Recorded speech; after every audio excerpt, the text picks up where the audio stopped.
ਵਾਹਿਗੁਰੂ ਸਾਹਿਬ JIO. ਮੈਂ ਨਾਹੀਂ ਕਿਛ ਹਾਂ ਨਹੀਂ, ਕਾਸ਼ ਆਹੇ ਨਾ ਮੁਰਾ। ਅਵਸਰ ਲੱਜਾ ਰਾਖ ਲਿਹੋ, ਸਦਨਾ ਜਾਨ ਤੁਰਾ। ਜਿਉਂ ਬੁਲਾਵਹਿ ਤਿਉਂ ਬੋਲਹਿ ਸੁਆਮੀ, ਕੁਦਰਤ ਕਵਣ ਹਮਾਰੀ।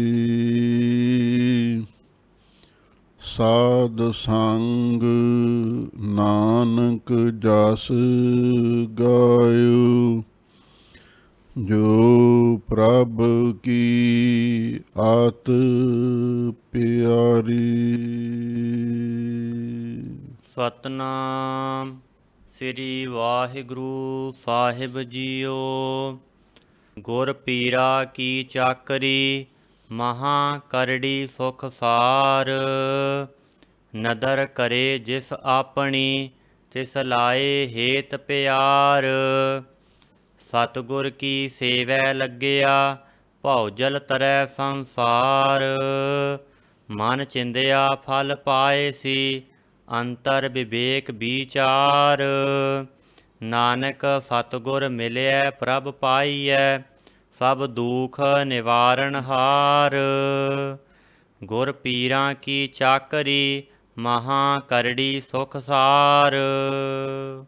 ਵਾਹਿਗੁਰੂ ਜੀ ਕਾ ਖਾਲਸਾ, ਵਾਹਿਗੁਰੂ ਜੀ ਕੀ ਫਤਿਹ। ਪਰਮ ਸਨਮਾਨਯੋਗ ਗੁਰੂ ਖਾਲਸਾ ਸਤ ਸੰਗਤ ਜੀਓ। ਸਤਿਗੁਰੂ ਨੇ ਅਪਾਰ ਬਖਸ਼ਿਸ਼ ਕੀਤੀ, ਸਾਡੇ ਕਲਯੁਗੀ ਜੀਵਾਂ ਦੇ ਉਧਾਰ ਵਾਸਤੇ ਬੇਅੰਤ ਪਰਉਪਕਾਰ ਕੀਤੇ। ਸਭ ਤੋਂ ਵੱਡਾ ਪਰਉਪਕਾਰ ਅੰਮ੍ਰਿਤ ਬਾਣੀ ਦਾ ਅਮੋਲਕ ਖਜ਼ਾਨਾ ਸਾਨੂੰ ਬਖਸ਼ਿਸ਼ ਕੀਤਾ ਹੈ। ਇਸ ਬਾਣੀ ਦੀ ਮਹਿਮਾ ਅਪਰੰਪਾਰ ਹੈ। ਪਸ਼ੂ ਪ੍ਰੇਤ ਮੁਗਧ ਕੋ ਤਾਰੇ, ਪਾਹਨ ਪਾਰ ਉਤਾਰੈ। ਨਾਨਕ ਦਾਸ ਤੇਰੀ ਸਰਨਾਈ, ਸਦਾ ਸਦਾ ਬਲਿਹਾਰੈ। ਸਭ ਜੀਵਾਂ ਦਾ ਇਹ ਗੁਰਬਾਣੀ ਉਧਾਰ ਕਰਦੀ ਹੈ। ਆਪ ਸੰਗਤਾਂ ਉਸ ਅੰਮ੍ਰਿਤ ਰੂਪ ਬਾਣੀ ਦੀ ਲੜੀਵਾਰ ਕਥਾ ਵਿਚਾਰ ਸਰਵਣ ਕਰ ਰਹੇ ਹੋ। ਸ਼ਲੋਕ ਵਾਰਾਂ ਤੇ ਵਧੀਕ, ਜਿਹੜੇ ਵਾਰਾਂ ਦੇ ਵਿੱਚ ਸ਼ਲੋਕ ਲਿਖੇ ਗਏ ਸਨ, ਜਿਹੜੇ ਉਹਨਾਂ ਤੋਂ ਵੱਧ ਗਏ ਬਚ ਗਏ ਸਨ, ਉਹਨਾਂ ਨੂੰ ਗੁਰੂ ਅਰਜਨ ਦੇਵ ਮਹਾਰਾਜ ਸੱਚੇ ਪਾਤਸ਼ਾਹ ਨੇ ਇੱਥੇ ਅਖੀਰ 'ਤੇ ਲਿਖਵਾਇਆ ਹੈ। ਚੌਥੇ ਪਾਤਸ਼ਾਹ ਸੋਢੀ ਸੁਲਤਾਨ ਸਤਿਗੁਰੂ ਧੰਨ ਧੰਨ ਰਾਮਦਾਸ ਗੁਰ, ਜਿਨ ਸਿਰਿਆ ਤਿਨੈ ਸਵਾਰਿਆ, ਪੂਰੀ ਹੋਈ ਕਰਾਮਾਤ, ਆਪ ਸਿਰਜਨਹਾਰੈ ਧਾਰਿਆ। ਧੰਨ ਧੰਨ ਸ਼੍ਰੀ ਗੁਰੂ ਰਾਮਦਾਸ ਮਹਾਰਾਜ ਦੇ ਪਾਵਨ ਸ਼ਲੋਕਾਂ ਦੀ ਕਥਾ ਵਿਚਾਰ ਆਰੰਭ ਹੈ। 15 ਸ਼ਲੋਕਾਂ ਦੀ ਵਿਚਾਰ ਆਪ ਸੰਗਤਾਂ ਸਰਵਣ ਕਰ ਚੁੱਕੇ ਹੋ। ਅਗਲੇ ਸ਼ਲੋਕਾਂ ਦੀ ਵਿਚਾਰ ਆਪ ਸੰਗਤਾਂ ਸ਼ਰਧਾ ਭਾਵਨਾ ਪਿਆਰ ਦੇ ਨਾਲ ਸਰਵਣ ਕਰੋ ਤੇ ਇੱਕ ਵਾਰ ਪਿਆਰ ਦੇ ਨਾਲ ਆਖੋ, ਸਤਨਾਮ ਸ੍ਰੀ ਵਾਹਿਗੁਰੂ ਸਾਹਿਬ ਜੀਓ। ਗੁਰ ਪੀਰਾਂ ਕੀ ਚਾਕਰੀ, ਮਹਾਂ ਕਰੜੀ ਸੁਖ ਸਾਰ। ਗੁਰੂ ਰਾਮਦਾਸ ਮਹਾਰਾਜ ਦੇ ਪਾਵਨ ਚਰਨਾਂ ਦੇ ਵਿੱਚ ਗੁਰਸਿੱਖਾਂ ਨੇ ਬੇਨਤੀ ਕੀਤੀ, ਮਹਾਰਾਜ ਗੁਰੂ ਦੀ ਸੇਵਾ ਕਰਨੀ ਕਿੰਨੀ ਔਖੀ ਹੈ। ਤਾਂ ਗਰੀਬਾਂ ਨਵਾਜ਼ ਸਤਿਗੁਰੂ ਜੀ ਉਹਦਾ ਜਵਾਬ ਦਿੰਦੇ ਹਨ, ਐ ਗੁਰਸਿੱਖੋ, ਗੁਰੂ ਪੀਰਾਂ ਦੀ ਚਾਕਰੀ, ਚਾਕਰੀ ਤੋਂ ਭਾਵ ਹੈ ਸੇਵਾ ਟਹਿਲ ਕਰਨੀ, ਮਹਾਂ ਕਰੜੀ, ਬਹੁਤ ਕਠਿਨ ਹੈ, ਬਹੁਤ ਔਖੀ ਹੈ। ਪਰ ਨਾਲ ਇਸ ਗੱਲ ਦਾ ਵੀ ਖਿਆਲ ਰੱਖੋ, ਭਾਵੇਂ ਗੁਰੂ ਪੀਰਾਂ ਦੀ ਸੇਵਾ ਟਹਿਲ ਕਰਨੀ ਔਖੀ ਹੈ, ਪਰ ਉਹਦਾ ਸੁੱਖ ਬਹੁਤ ਸ੍ਰੇਸ਼ਟ ਹੁੰਦਾ ਹੈ। ਗੁਰ ਪੀਰਾਂ ਕੀ ਚਾਕਰੀ, ਭਾਈ ਲਹਿਣਾ ਜੀ ਗੁਰੂ ਨਾਨਕ ਸਾਹਿਬ ਦੇ ਪਾਸ ਆਏ ਨੇ। ਜੋ ਉਹਨਾਂ ਨੇ ਗੁਰੂ ਨਾਨਕ ਸਾਹਿਬ ਜੀ ਦੀ ਸੇਵਾ ਕੀਤੀ, ਉਸ ਤਰ੍ਹਾਂ ਦੀ ਕੋਈ ਹੋਰ ਕਰ ਨਹੀਂ ਸਕਦਾ। ਸਿੱਖਾਂ ਪੁੱਤਰਾਂ ਕੋਖ ਕੈ, ਸਭ ਉਮਤ ਵੇਖੈ ਜੇ ਕਿਉਨ, ਜਾਂ ਸੁਦੋਸ ਤਾਂ ਲਹਿਣਾ ਟਿਕਿਓ। ਪਰਖ ਹੋਈ, ਪਰਖ ਦੇ ਵਿੱਚ ਭਾਈ ਲਹਿਣਾ ਜੀ ਪੂਰੇ ਉਤਰੇ। ਮਹਾਂਕਰੜੀ, ਮਹਾਂਕਰੜੀ ਕਿਉਂ ਹੈ? ਜਦੋਂ ਆਖਰੀ ਪਰਖ ਹੋਈ, 5 ਬ੍ਰਹਮ ਗਿਆਨੀ ਗੁਰਸਿੱਖ ਗੁਰੂ ਨਾਨਕ ਸਾਹਿਬ ਦੇ ਨਾਲ ਸਨ। ਉਹਨਾਂ 5 ਨੂੰ ਸਤਿਗੁਰੂ ਨੇ ਆਖਿਆ ਮੁਰਦਾ ਖਾਓ। ਉਹਨਾਂ ਵਿੱਚੋਂ 4 ਬਹਾਨਾ ਬਣਾ ਕੇ ਲਘੂ ਸ਼ੰਕਾ ਦਾ ਇੱਧਰ ਉੱਧਰ ਝਾੜੀਆਂ ਓਲੇ ਖਿਸਕ ਗਏ, ਮੁੜ ਕੇ ਆਏ ਨਹੀਂ। ਇੱਕੋ ਹੀ ਸਿੱਖ, ਇੱਕੋ ਹੀ ਬ੍ਰਹਮ ਗਿਆਨੀ, ਗੁਰੂ ਦਾ ਆਗਿਆਕਾਰੀ ਸੇਵਕ ਭਾਈ ਲਹਿਣਾ ਉੱਥੇ ਸਾਹਮਣੇ ਖੜਾ ਹੈ। ਹਜ਼ੂਰ ਕਹਿਣ ਲੱਗੇ, ਤੂੰ ਭਾਈ ਇੱਥੇ ਖੜਾ ਹੈ? ਕਹਿਣ ਲੱਗਾ, ਮਹਾਰਾਜ ਮੈਂ ਆਪ ਜੀ ਦਾ ਸੇਵਕ ਹਾਂ, ਮੈਂ ਤਾਨ ਮਾਨ ਤਾਨ ਆਪ ਜੀ ਨੂੰ ਅਰਪਣ ਕਰ ਚੁੱਕਿਆ ਹਾਂ। ਹੁਣ ਮੇਰਾ ਆਪਣਾ ਕੁਛ ਹੈ ਹੀ ਨਹੀਂ, ਅਤੇ ਮੈਂ ਜਾਣਾ ਕਿੱਥੇ ਹੈ? ਤਾਂ ਉਸ ਵੇਲੇ ਸਤਿਗੁਰੂ ਕਹਿਣ ਲੱਗੇ, ਫਿਰ ਮੁਰਦਾ ਖਾ। ਮਹਾਂਕਰੜੀ ਸੁਖਸਾਰ ਭਾਈ ਲਹਿਣਾ ਜੀ ਮੁਰਦਾ ਖਾਣ ਲਈ ਤਿਆਰ ਹੋਏ। ਇਤਿਹਾਸ ਲਿਖਦਾ ਹੈ, ਜਦੋਂ ਵਸਤਰ ਉਤਾਰਿਆ ਤਾਂ ਉਸ ਵੇਲੇ ਭਾਈ ਲਹਿਣੇ ਨੇ ਕੀ ਦੇਖਿਆ? ਉੱਥੇ ਗੁਰੂ ਕਾ ਪ੍ਰਸ਼ਾਦ, ਗੁਰੂ ਦੀ ਰਹਿਮਤ, ਗੁਰੂ ਦੀ ਬਖਸ਼ਿਸ਼ ਉਸ ਨੂੰ ਦਿਖਾਈ ਦਿੱਤੀ। ਗੁਰੂ ਨਾਨਕ ਸਾਹਿਬ ਸੱਚੇ ਪਾਤਸ਼ਾਹ ਨੇ ਭਾਈ ਲਹਿਣਾ ਜੀ ਨੂੰ ਆਪਣੇ ਸੀਨੇ ਨਾਲ ਲਾਇਆ। ਭਾਈ ਲਹਿਣੇ ਤੋਂ ਗੁਰੂ ਅੰਗਦ ਦੇਵ ਬਣਾ ਦਿੱਤਾ। ਇਹ ਹੈ ਗੁਰੂ ਦੀ ਸੇਵਾ ਦਾ ਫਲ। ਮਹਾਂਕਰੜੀ ਸੁਖਸਾਰ ਸੇਵਾ ਹੈ ਤੇ ਬਹੁਤ ਕਠਿਨ, ਪਰ ਉਹਦਾ ਸੁੱਖ ਬੜਾ ਸ੍ਰੇਸ਼ਟ ਹੁੰਦਾ। ਗੁਰੂ ਅਮਰਦਾਸ ਮਹਾਰਾਜ ਸੱਚੇ ਪਾਤਸ਼ਾਹ ਨੇ 12 ਸਾਲ ਲਗਾਤਾਰ ਗੁਰੂ ਅੰਗਦ ਦੇਵ ਮਹਾਰਾਜ ਸੱਚੇ ਪਾਤਸ਼ਾਹ ਦੇ ਇਸ਼ਨਾਨ ਦੀ ਸੇਵਾ ਕੀਤੀ। ਇੱਕ ਦਿਨ ਵੀ ਨਾਗਾ ਨਹੀਂ ਪੈਣ ਦਿੱਤਾ। ਖਡੂਰ ਸਾਹਿਬ ਤੋਂ ਰੋਜ਼ ਜਾਣਾ 4 ਕੋਹ 'ਤੇ ਬਿਆਸ ਦਰਿਆ ਵਗਦਾ ਸੀ, ਜਿੱਥੇ ਗੋਇੰਦਵਾਲ ਸਾਹਿਬ ਨਗਰ ਬਾਅਦ ਵਿੱਚ ਵਸੇ ਹੈ। ਉੱਥੋਂ ਜਲਦੀ ਗਾਗਰ ਭਰ ਕੇ ਲਿਆਉਂਦੇ। ਐਨ 1:15 ਪਹਿਰ ਦੇ ਤੜਕੇ ਤੋਂ ਪਹਿਲਾਂ ਪਹਿਲਾਂ ਆ ਕੇ ਸਤਿਗੁਰੂ ਦਾ ਇਸ਼ਨਾਨ ਕਰਵਾਉਂਦੇ ਅਤੇ ਗੁਰੂ ਮਹਾਰਾਜ ਦੀਆਂ ਖੁਸ਼ੀਆਂ ਪ੍ਰਾਪਤ ਕੀਤੀਆਂ। 12 ਸੁਰਪਾਓ, 12 ਵਰਦਾਨ ਅਤੇ ਨਾਲ ਹੀ ਗੁਰੂ ਨਾਨਕ ਸਾਹਿਬ ਦਾ ਤਖ਼ਤ ਗੁਰੂ ਅਮਰਦਾਸ ਮਹਾਰਾਜ ਸੱਚੇ ਪਾਤਸ਼ਾਹ ਨੂੰ ਪ੍ਰਾਪਤ ਹੋਇਆ।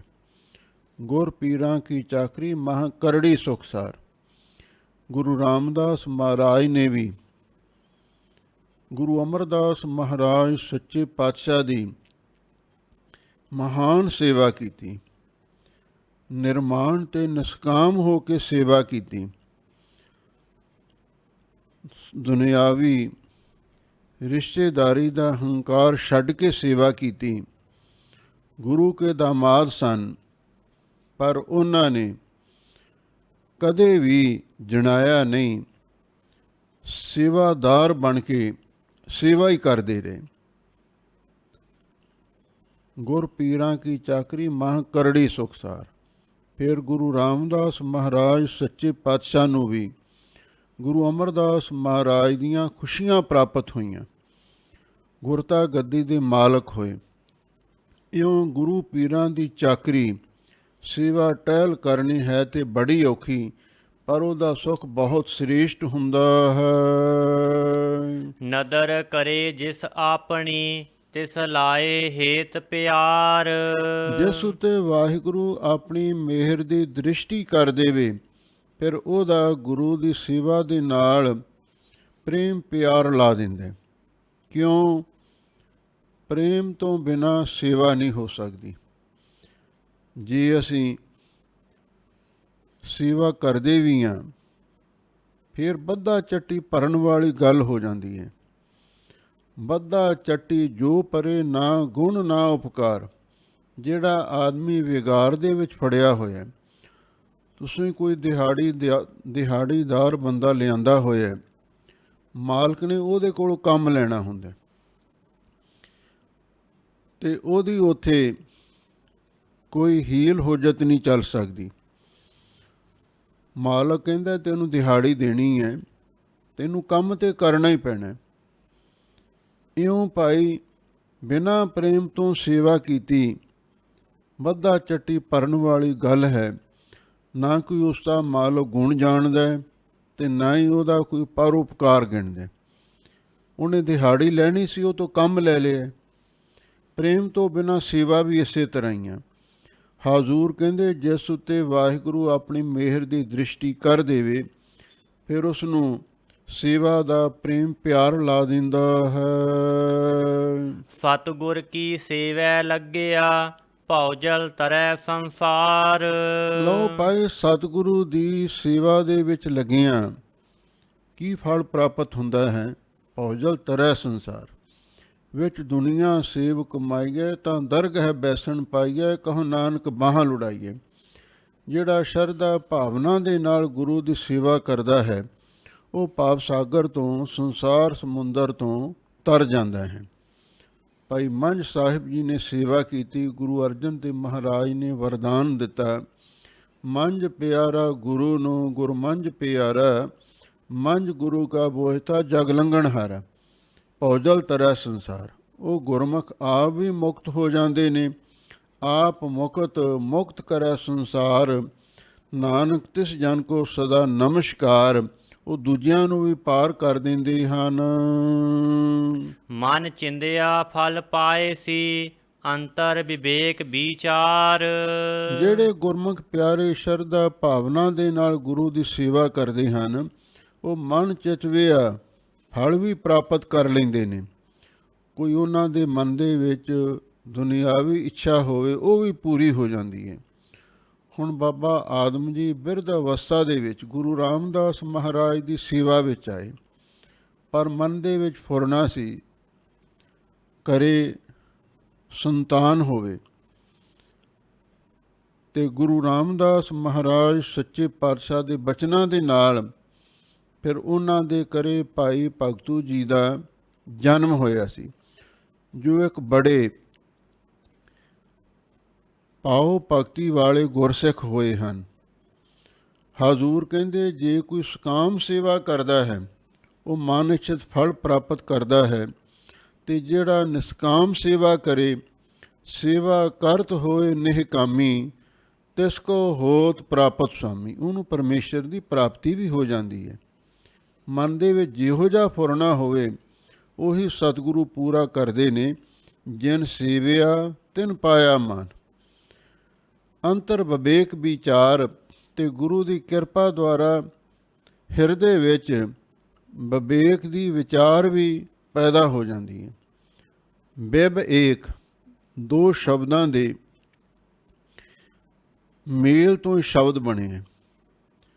ਚੰਗੇ ਮਾੜੇ ਦੀ ਪਰਖ ਕਰਨ ਦੀ ਵਿਚਾਰ ਅਥਵਾ ਜੀਵ ਈਸ਼ ਦੀ ਏਕਤਾ ਦੀ ਵਿਚਾਰ ਉਹਦੇ ਅੰਦਰ ਪੈਦਾ ਹੋ ਜਾਂਦੀ ਹੈ। ਨਾਨਕ ਸਤਿਗੁਰ ਮਿਲਿਐ ਪ੍ਰਭ ਪਾਈਐ, ਸਭ ਦੁਖ ਨਿਵਾਰਣ ਹਾਰ। ਗੁਰੂ ਰਾਮਦਾਸ ਮਹਾਰਾਜ ਸੱਚੇ ਪਾਤਸ਼ਾਹ ਫਰਮਾਉਂਦੇ ਨੇ, ਭਾਈ ਸਤਿਗੁਰੂ ਦੇ ਨਾਲ ਮਿਲਣ ਕਰਕੇ ਪ੍ਰਭ ਪਾਈਐ, ਵਾਹਿਗੁਰੂ ਪਰਮੇਸ਼ਰ ਵੀ ਮਿਲ ਜਾਂਦੇ।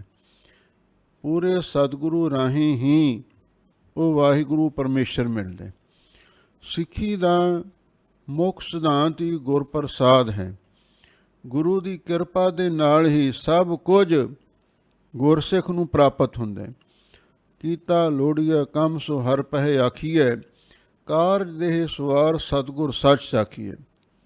ਗੁਰਸਿੱਖ ਨੇ ਹਰ ਕਾਰਜ, ਚਾਹੇ ਉਹ ਦੁਨਿਆਵੀ ਹੈ, ਸਮਾਜਿਕ ਹੈ, ਰਾਜਨੀਤਿਕ ਹੈ, ਧਾਰਮਿਕ ਹੈ, ਅਧਿਆਤਮਕ ਹੈ, ਕੋਈ ਵੀ ਕਾਰਜ ਹੈ, ਗੁਰੂ ਦੀ ਓਟ ਲੈਣੀ ਹੈ। ਹਾਜ਼ੂਰ ਕਹਿੰਦੇ ਸਤਿਗੁਰੂ ਦੇ ਨਾਲ ਮਿਲ ਕੇ ਹੀ ਵਾਹਿਗੁਰੂ ਪਰਮੇਸ਼ਰ ਦੀ ਪ੍ਰਾਪਤੀ ਹੁੰਦੀ ਹੈ। ਸਭ ਦੁੱਖ ਨਿਵਾਰਨ ਹਾਰ ਉਹ ਵਾਹਿਗੁਰੂ ਸਾਰੇ ਦੁੱਖਾਂ ਨੂੰ ਨਾਸ਼ ਕਰਨ ਵਾਲਾ ਹੈ। ਮਨਮੁਖ ਸੇਵਾ ਜੋ ਕਰੇ, ਦੂਜੈ ਭਾਏ ਚਿਤ ਲਾਏ। ਕਈ ਮਨਮੁਖ ਬੰਦੇ ਵੀ ਆ ਕੇ ਸੇਵਾ ਕਰਦੇ ਨੇ। ਜਦੋਂ ਮਨਮੁਖ ਆਦਮੀ ਸੇਵਾ ਕਰਦਾ, ਉਹਦੀ ਅੰਦਰਲੀ ਭਾਵਨਾ ਸ਼ੁੱਧ ਨਹੀਂ ਹੁੰਦੀ। ਇਸੇ ਲਈ ਗਰੀਬਨ ਵਾਜ ਸਤਿਗੁਰੂ ਜੀ ਪਹਿਲਾਂ ਗੁਰਮੁਖਾਂ ਦੀ ਵਿਚਾਰ ਵਿਵੇਚਨਾ ਪ੍ਰਗਟ ਕਰ ਚੁੱਕੇ ਨੇ। ਹੁਣ ਮਨਮੁਖਾਂ ਦੀ ਸੇਵਾ ਦਾ ਜੋ ਢੰਗ ਹੁੰਦਾ ਉਹਦੇ ਬਾਰੇ ਨਿਰਣਾ ਕਰਦੇ ਹਨ। ਮਨਮੁਖ ਸੇਵਾ ਜੋ ਕਰੇ, ਮਨਮੁਖ ਆਦਮੀ ਜਿਹੜਾ ਮਨ ਦੇ ਪਿੱਛੇ ਤੁਰਨ ਵਾਲਾ ਹੈ, ਆਪਣੀ ਮਰਜ਼ੀ ਕਰਨ ਵਾਲਾ ਹੈ, ਗੁਰੂ ਦੀ ਆਗਿਆ ਨਹੀਂ ਮੰਨਦਾ, ਕਿਸੇ ਸਿਆਣੇ ਦੀ ਗੱਲ ਨਹੀਂ ਸੁਣਦਾ, ਉਹ ਮਨਮੁਖ ਬੰਦਾ ਜੋ ਸੇਵਾ ਕਰਦਾ ਹੈ, ਦੂਜਾ ਪਾਏ ਚਿੱਤ ਲਾਏ, ਉਹਦਾ ਚਿੱਤ ਦੁਐਤ ਭਾਵ ਦੇ ਵਿੱਚ ਹੋਰ ਕਿਸੇ ਦੁਨਿਆਵੀ ਪਦਾਰਥ ਜਾਂ ਮਾਇਆ ਦੇ ਮੋਹ ਜਾਂ ਮਾਨ ਵਡਿਆਈ ਦੇ ਨਾਲ ਚਿੱਤ ਲਾ ਕੇ ਸੇਵਾ ਕਰਦਾ ਹੈ। ਇਸ ਲਈ ਮਨਮੁਖ ਆਦਮੀ ਦੀ ਕੀਤੀ ਹੋਈ ਸੇਵਾ ਦਰਗਾਹੇ ਪ੍ਰਵਾਨ ਨਹੀਂ ਹੁੰਦੀ। ਕਿਉਂ? ਉਹਦੇ ਅੰਦਰ ਗੁਰੂ ਦਾ ਪਿਆਰ ਨਹੀਂ ਹੁੰਦਾ, ਸੇਵਾ ਦਾ ਭਾਵ ਨਹੀਂ ਹੁੰਦਾ। ਉਹ ਦੁਐਤ ਭਾਵ ਦੇ ਵਿੱਚ ਚਿੱਤ ਲਾ ਕੇ ਸੇਵਾ ਕਰਦਾ ਹੈ। ਭਾਵ ਉਹਦੇ ਅੰਦਰ ਕੋਈ ਇਹ ਇੱਛਾ ਹੁੰਦੀ ਹੈ ਬਈ ਮੈਨੂੰ ਮਾਇਆ ਦਾ ਲਾਭ ਹੋਵੇ, ਖਾਣ ਪੀਣ ਨੂੰ ਮਿਲੇ, ਹੋਰ ਮੇਰੀਆਂ ਲੋੜਾਂ ਪੂਰੀਆਂ ਹੋਣ। ਉਹ ਮਾਇਆ ਦੇ ਨਾਲ ਮਾਇਆ ਦੇ ਮੋਹ ਵਿੱਚ ਚਿੱਤ ਲਾ ਕੇ ਸੇਵਾ ਕਰਦਾ ਹੈ। ਇਸੇ ਲਈ ਉਹਦੀ ਸੇਵਾ ਦਰਗਾਹ ਵਿੱਚ ਪ੍ਰਵਾਨ ਨਹੀਂ ਹੁੰਦੀ। ਪੁੱਤ ਕਲਤ ਕੁਟੰਬ ਹੈ, ਮਾਇਆ ਮੋਹ ਵਧਾਏ। ਮਨਮੁਖ ਆਦਮੀ ਦਾ ਆਪਣਾ ਪਰਿਵਾਰ ਹੁੰਦਾ ਹੈ, ਪੁੱਤਰ ਵੀ ਹੁੰਦਾ ਹੈ, ਇਸਤਰੀ ਵੀ ਹੁੰਦੀ ਹੈ, ਹੋਰ ਮਾਤਾ ਪਿਤਾ ਭੈਣ ਭਰਾ ਵੀ ਹੁੰਦੇ ਨੇ। ਇਸਤਰੀ ਤੋਂ ਵਧੇ ਪਰਿਵਾਰ ਨੂੰ ਕੁਟੰਬ ਕਹਿੰਦੇ ਨੇ। ਅਤੇ ਉਹਦਾ ਆਪਣਾ ਪਰਿਵਾਰ ਹੁੰਦਾ ਹੈ ਅਤੇ ਮਾਇਆ ਮੋਹ ਵਧਾਏ। ਫਿਰ ਉਹ ਆਪਣੇ ਪਰਿਵਾਰ ਦੇ ਨਾਲ ਉਹਦਾ ਮੋਹ ਪਿਆਰ ਹੁੰਦਾ ਹੈ। ਆਪਣੇ ਪਰਿਵਾਰ ਦੀ ਖਾਤਰ ਉਹ ਮਾਇਆ ਦੇ ਨਾਲ ਮੋਹ ਵਧਾਉਂਦਾ।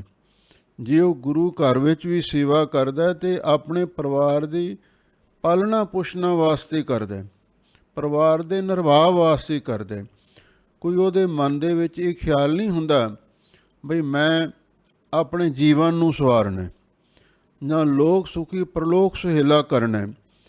ਅਕਸਰ ਜਦੋਂ ਆਪਾਂ ਹੁਣ ਦੇ ਸਮੇਂ ਵਿੱਚ ਦੇਖਦੇ ਹਾਂ, ਕੁਝ ਉਂਗਲਾਂ 'ਤੇ ਗਿਣਵੇਂ ਐਸੇ ਗ੍ਰੰਥੀ ਸਿੰਘ, ਪਾਠੀ ਸਿੰਘ, ਗਿਆਨੀ ਧਿਆਨੀ ਹੋਣਗੇ ਜਿਹੜੇ ਨਿਰਮਾਣ ਅਤੇ ਨਿਸਕਾਮ ਸੇਵਾ ਕਰਦੇ ਹੋਣਗੇ। ਵਿਰਲੇ ਹੈਨ, ਵਿਰਲੇ ਨਾ ਹੀ ਕਣੇ।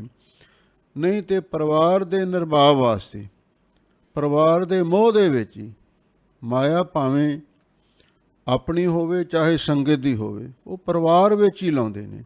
ਪਰ ਜਿਨ੍ਹਾਂ 'ਤੇ ਗੁਰੂ ਦੀ ਕਿਰਪਾ ਹੁੰਦੀ ਹੈ, ਉਹ ਆਪਣੇ ਪਰਿਵਾਰ ਨੂੰ ਲੋੜ ਅਨੁਸਾਰ ਉਹਨਾਂ ਦੇ ਜੀਵਨ ਦੇ ਨਿਰਵਾਹ ਲਈ ਮਾਇਆ ਜ਼ਰੂਰ ਦਿੰਦੇ ਨੇ। ਬਾਕੀ ਜਿਹੜੀ ਮਾਇਆ ਹੈ ਉਹ ਗੁਰੂ ਦੀ ਸੇਵਾ ਵਿੱਚ ਲਾ ਦਿੰਦੇ ਨੇ।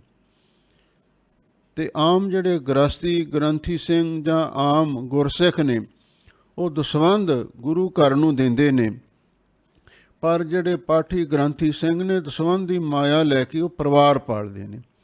ਉਹਨਾਂ ਦੇ ਅੰਦਰ ਮਾਇਆ ਦਾ ਮੋਹ ਹੀ ਵਧਿਆ ਹੁੰਦਾ।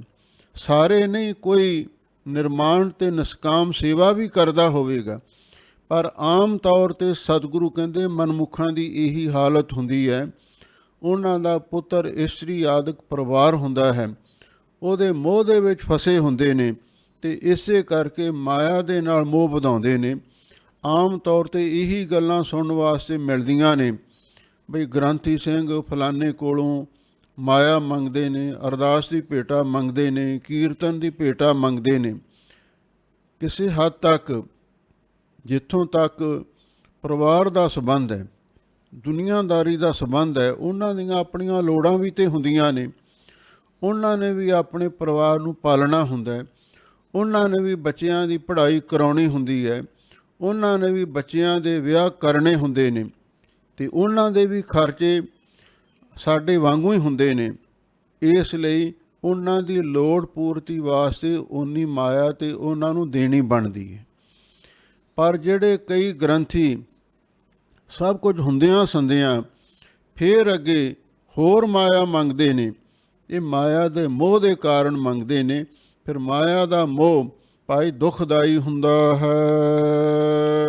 ਦਰਗਹਿ ਲੇਖਾ ਮੰਗੀਐ, ਕੋਈ ਅੰਤ ਨਾ ਸਕੀ ਛੜਾਏ। ਗਰੀਬ ਨਿਵਾਜ ਸਤਿਗੁਰੂ ਜੀ ਫਰਮਾਉਂਦੇ ਨੇ ਵੀ ਜਿਹੜਾ ਮਨਮੁਖ ਆਦਮੀ ਸੇਵਾ ਕਰਦਾ ਹੈ ਤੇ ਫਿਰ ਜਿਹੜੀ ਮਾਇਆ ਹੈ, ਚਾਹੇ ਗੁਰੂ ਘਰ ਦੀ ਗੋਲਕ ਦੀ ਮਾਇਆ, ਚਾਹੇ ਸੰਗਤ ਦੀ ਮਾਇਆ, ਉਹ ਆਪਣੇ ਪਰਿਵਾਰ ਦੇ ਨਿਰਵਾਹ ਲਈ ਵਰਤਦਾ ਹੈ। ਤੇ ਫਿਰ ਦਰਗਾਹ ਲੇਖਾ ਮੰਗਿਆ, ਉਹਦੇ ਕੋਲੋਂ ਦਰਗਾਹ ਵਿੱਚ ਲੇਖਾ ਮੰਗਿਆ ਜਾਵੇਗਾ। ਧਰਮਰਾਜ ਉਹਦੇ ਕੋਲੋਂ ਲੇਖਾ ਮੰਗੇਗਾ। ਲੇਖਾ ਰੱਬ ਮੰਗੇਸੀਆ ਬੈਠਾ ਕੱਢ ਵਹੀ, ਕੋਈ ਅੰਤ ਨਾ ਸਕੀ ਛਡਾਏ, ਕੋਈ ਆਉਂਦੇ ਸਮੇਂ ਉਹਨੂੰ ਛਡਾ ਨਹੀਂ ਸਕੇਗਾ। ਭਾਵ ਜਿਹੜੇ ਲੋਕ ਕੇਵਲ ਮਾਇਆ ਦੀ ਖਾਤਰ ਹੀ ਸੇਵਾ ਕਰਦੇ ਨੇ, ਫਿਰ ਉਹਨਾਂ ਨੂੰ ਕਰਮਾਂ ਦਾ ਹਿਸਾਬ ਕਿਤਾਬ ਦੇਣਾ ਪਵੇਗਾ। ਬਿਨ ਨਾਵੈ ਸਭ ਦੁੱਖ ਹੈ, ਦੁਖਦਾਈ ਮੋਹ ਮਾਏ। ਗਰੀਬਨ ਵਾਜ ਸਤਿਗੁਰੂ ਜੀ ਫਰਮਾਉਂਦੇ ਨੇ, ਬਿਨਾਂ ਨਾਮ ਤੋਂ ਅਸੀਂ ਜੋ ਵੀ ਕੁਛ ਕਰਦੇ ਹਾਂ ਉਹ ਸਾਰਾ ਦੁੱਖ ਰੂਪੀ ਕਰਮ ਹੈ। ਦੁਖਦਾਈ ਮੋਹ ਮਾਏ, ਕਿਉਂਕਿ ਅਸੀਂ ਮਾਇਆ ਦੇ ਮੋਹ ਦੇ ਵਿੱਚ ਫਸ ਕੇ ਸਭ ਕੁਝ ਕਰਦੇ ਹਾਂ ਅਤੇ ਮਾਇਆ ਦਾ ਮੋਹ ਹੀ ਦੁਖਦਾਈ ਹੈ।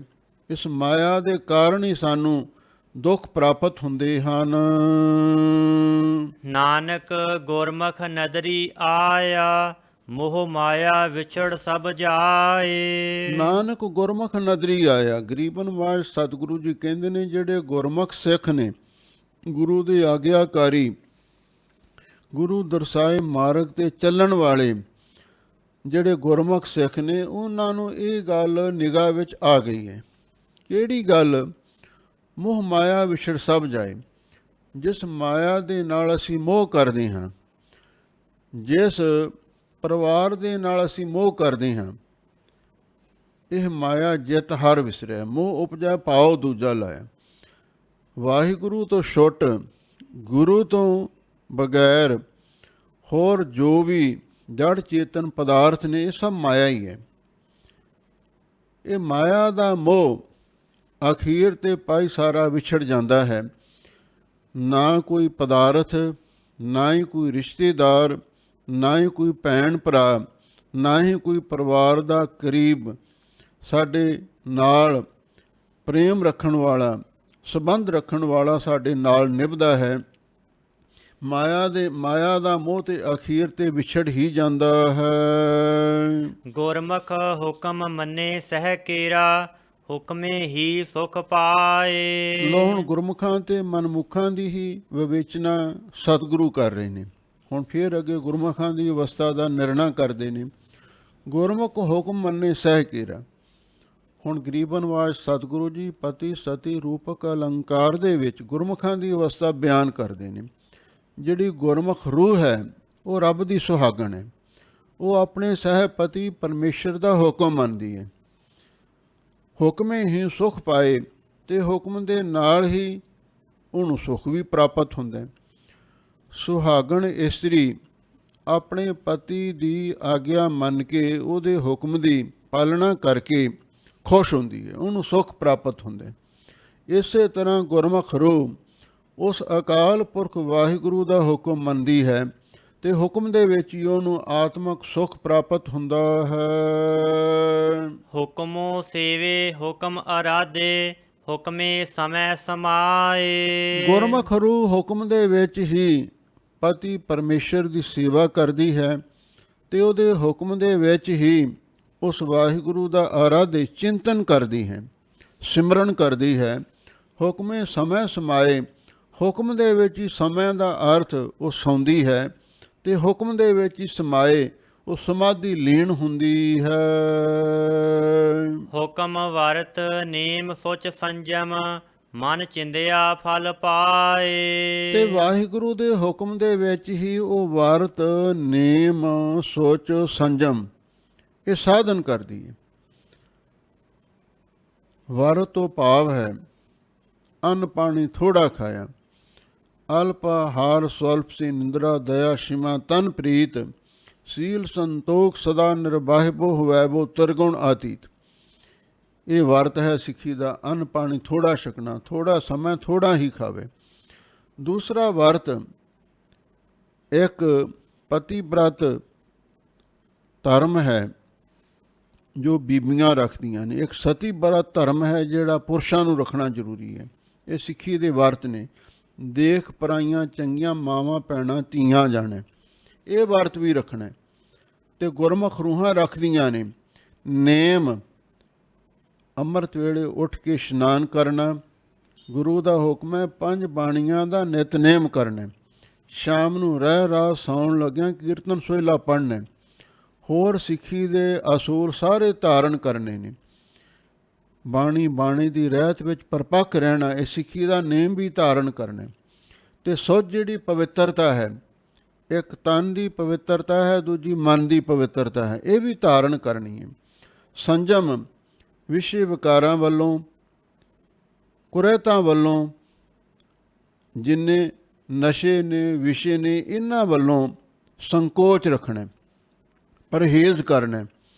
ਇਹ ਸੰਜਮ ਵੀ ਗੁਰਮੁਖ ਰੂਹਾਂ ਰੱਖਦੀਆਂ ਨੇ। ਮਨ ਚਿੰਦਿਆ ਫਲ ਪਾਏ ਤੇ ਫਿਰ ਉਹਨਾਂ ਨੂੰ ਮਨ ਨਿਸ਼ਚਿਤ ਫਲ ਵੀ ਪ੍ਰਾਪਤ ਹੁੰਦਾ ਹੈ।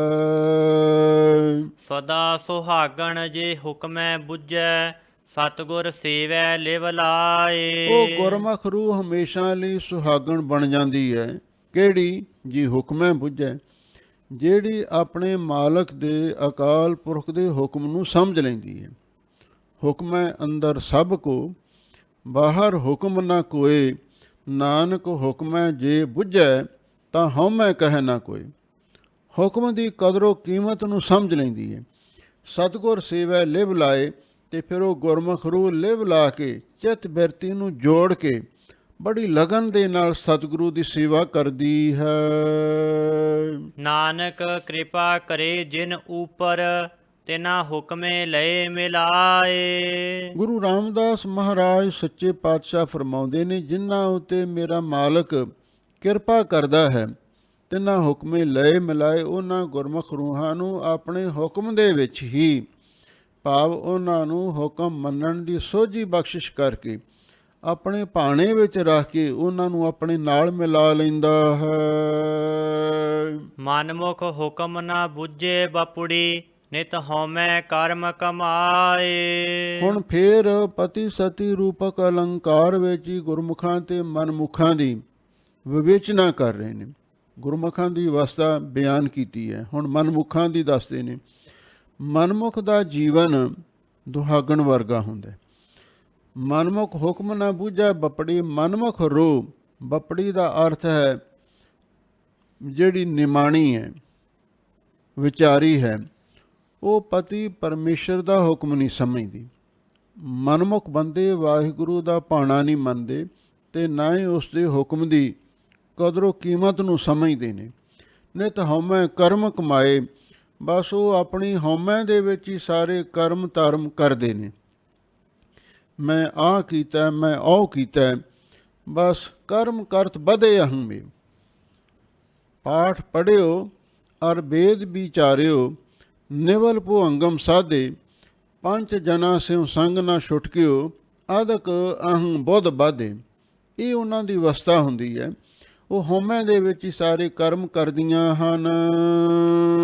ਵਰਤ ਨੇਮ ਸੁਚ ਸੰਜਮ ਪੂਜਾ, ਪਾਖੰਡ ਭਰਮ ਨਾ ਜਾਏ। ਉਹ ਵੀ ਵਰਤ ਰੱਖਦੀਆਂ ਨੇ, ਉਹ ਵੀ ਨੇਮ ਧਾਰਨ ਕਰਦੀਆਂ ਨੇ, ਉਹ ਵੀ ਸੁੱਚ ਪਵਿੱਤਰਾ ਕਰਮ ਕਾਂਡ ਦੀ ਰੱਖਦੀਆਂ ਨੇ, ਤੇ ਸੰਜਮ ਇੰਦਰੀਆਂ ਦਾ ਦਮਨ ਕਰਦੀਆਂ ਨੇ, ਪੂਜਾ ਵੀ ਕਰਦੀਆਂ ਨੇ। ਪਰ ਕਾਹਦੇ ਵਾਸਤੇ?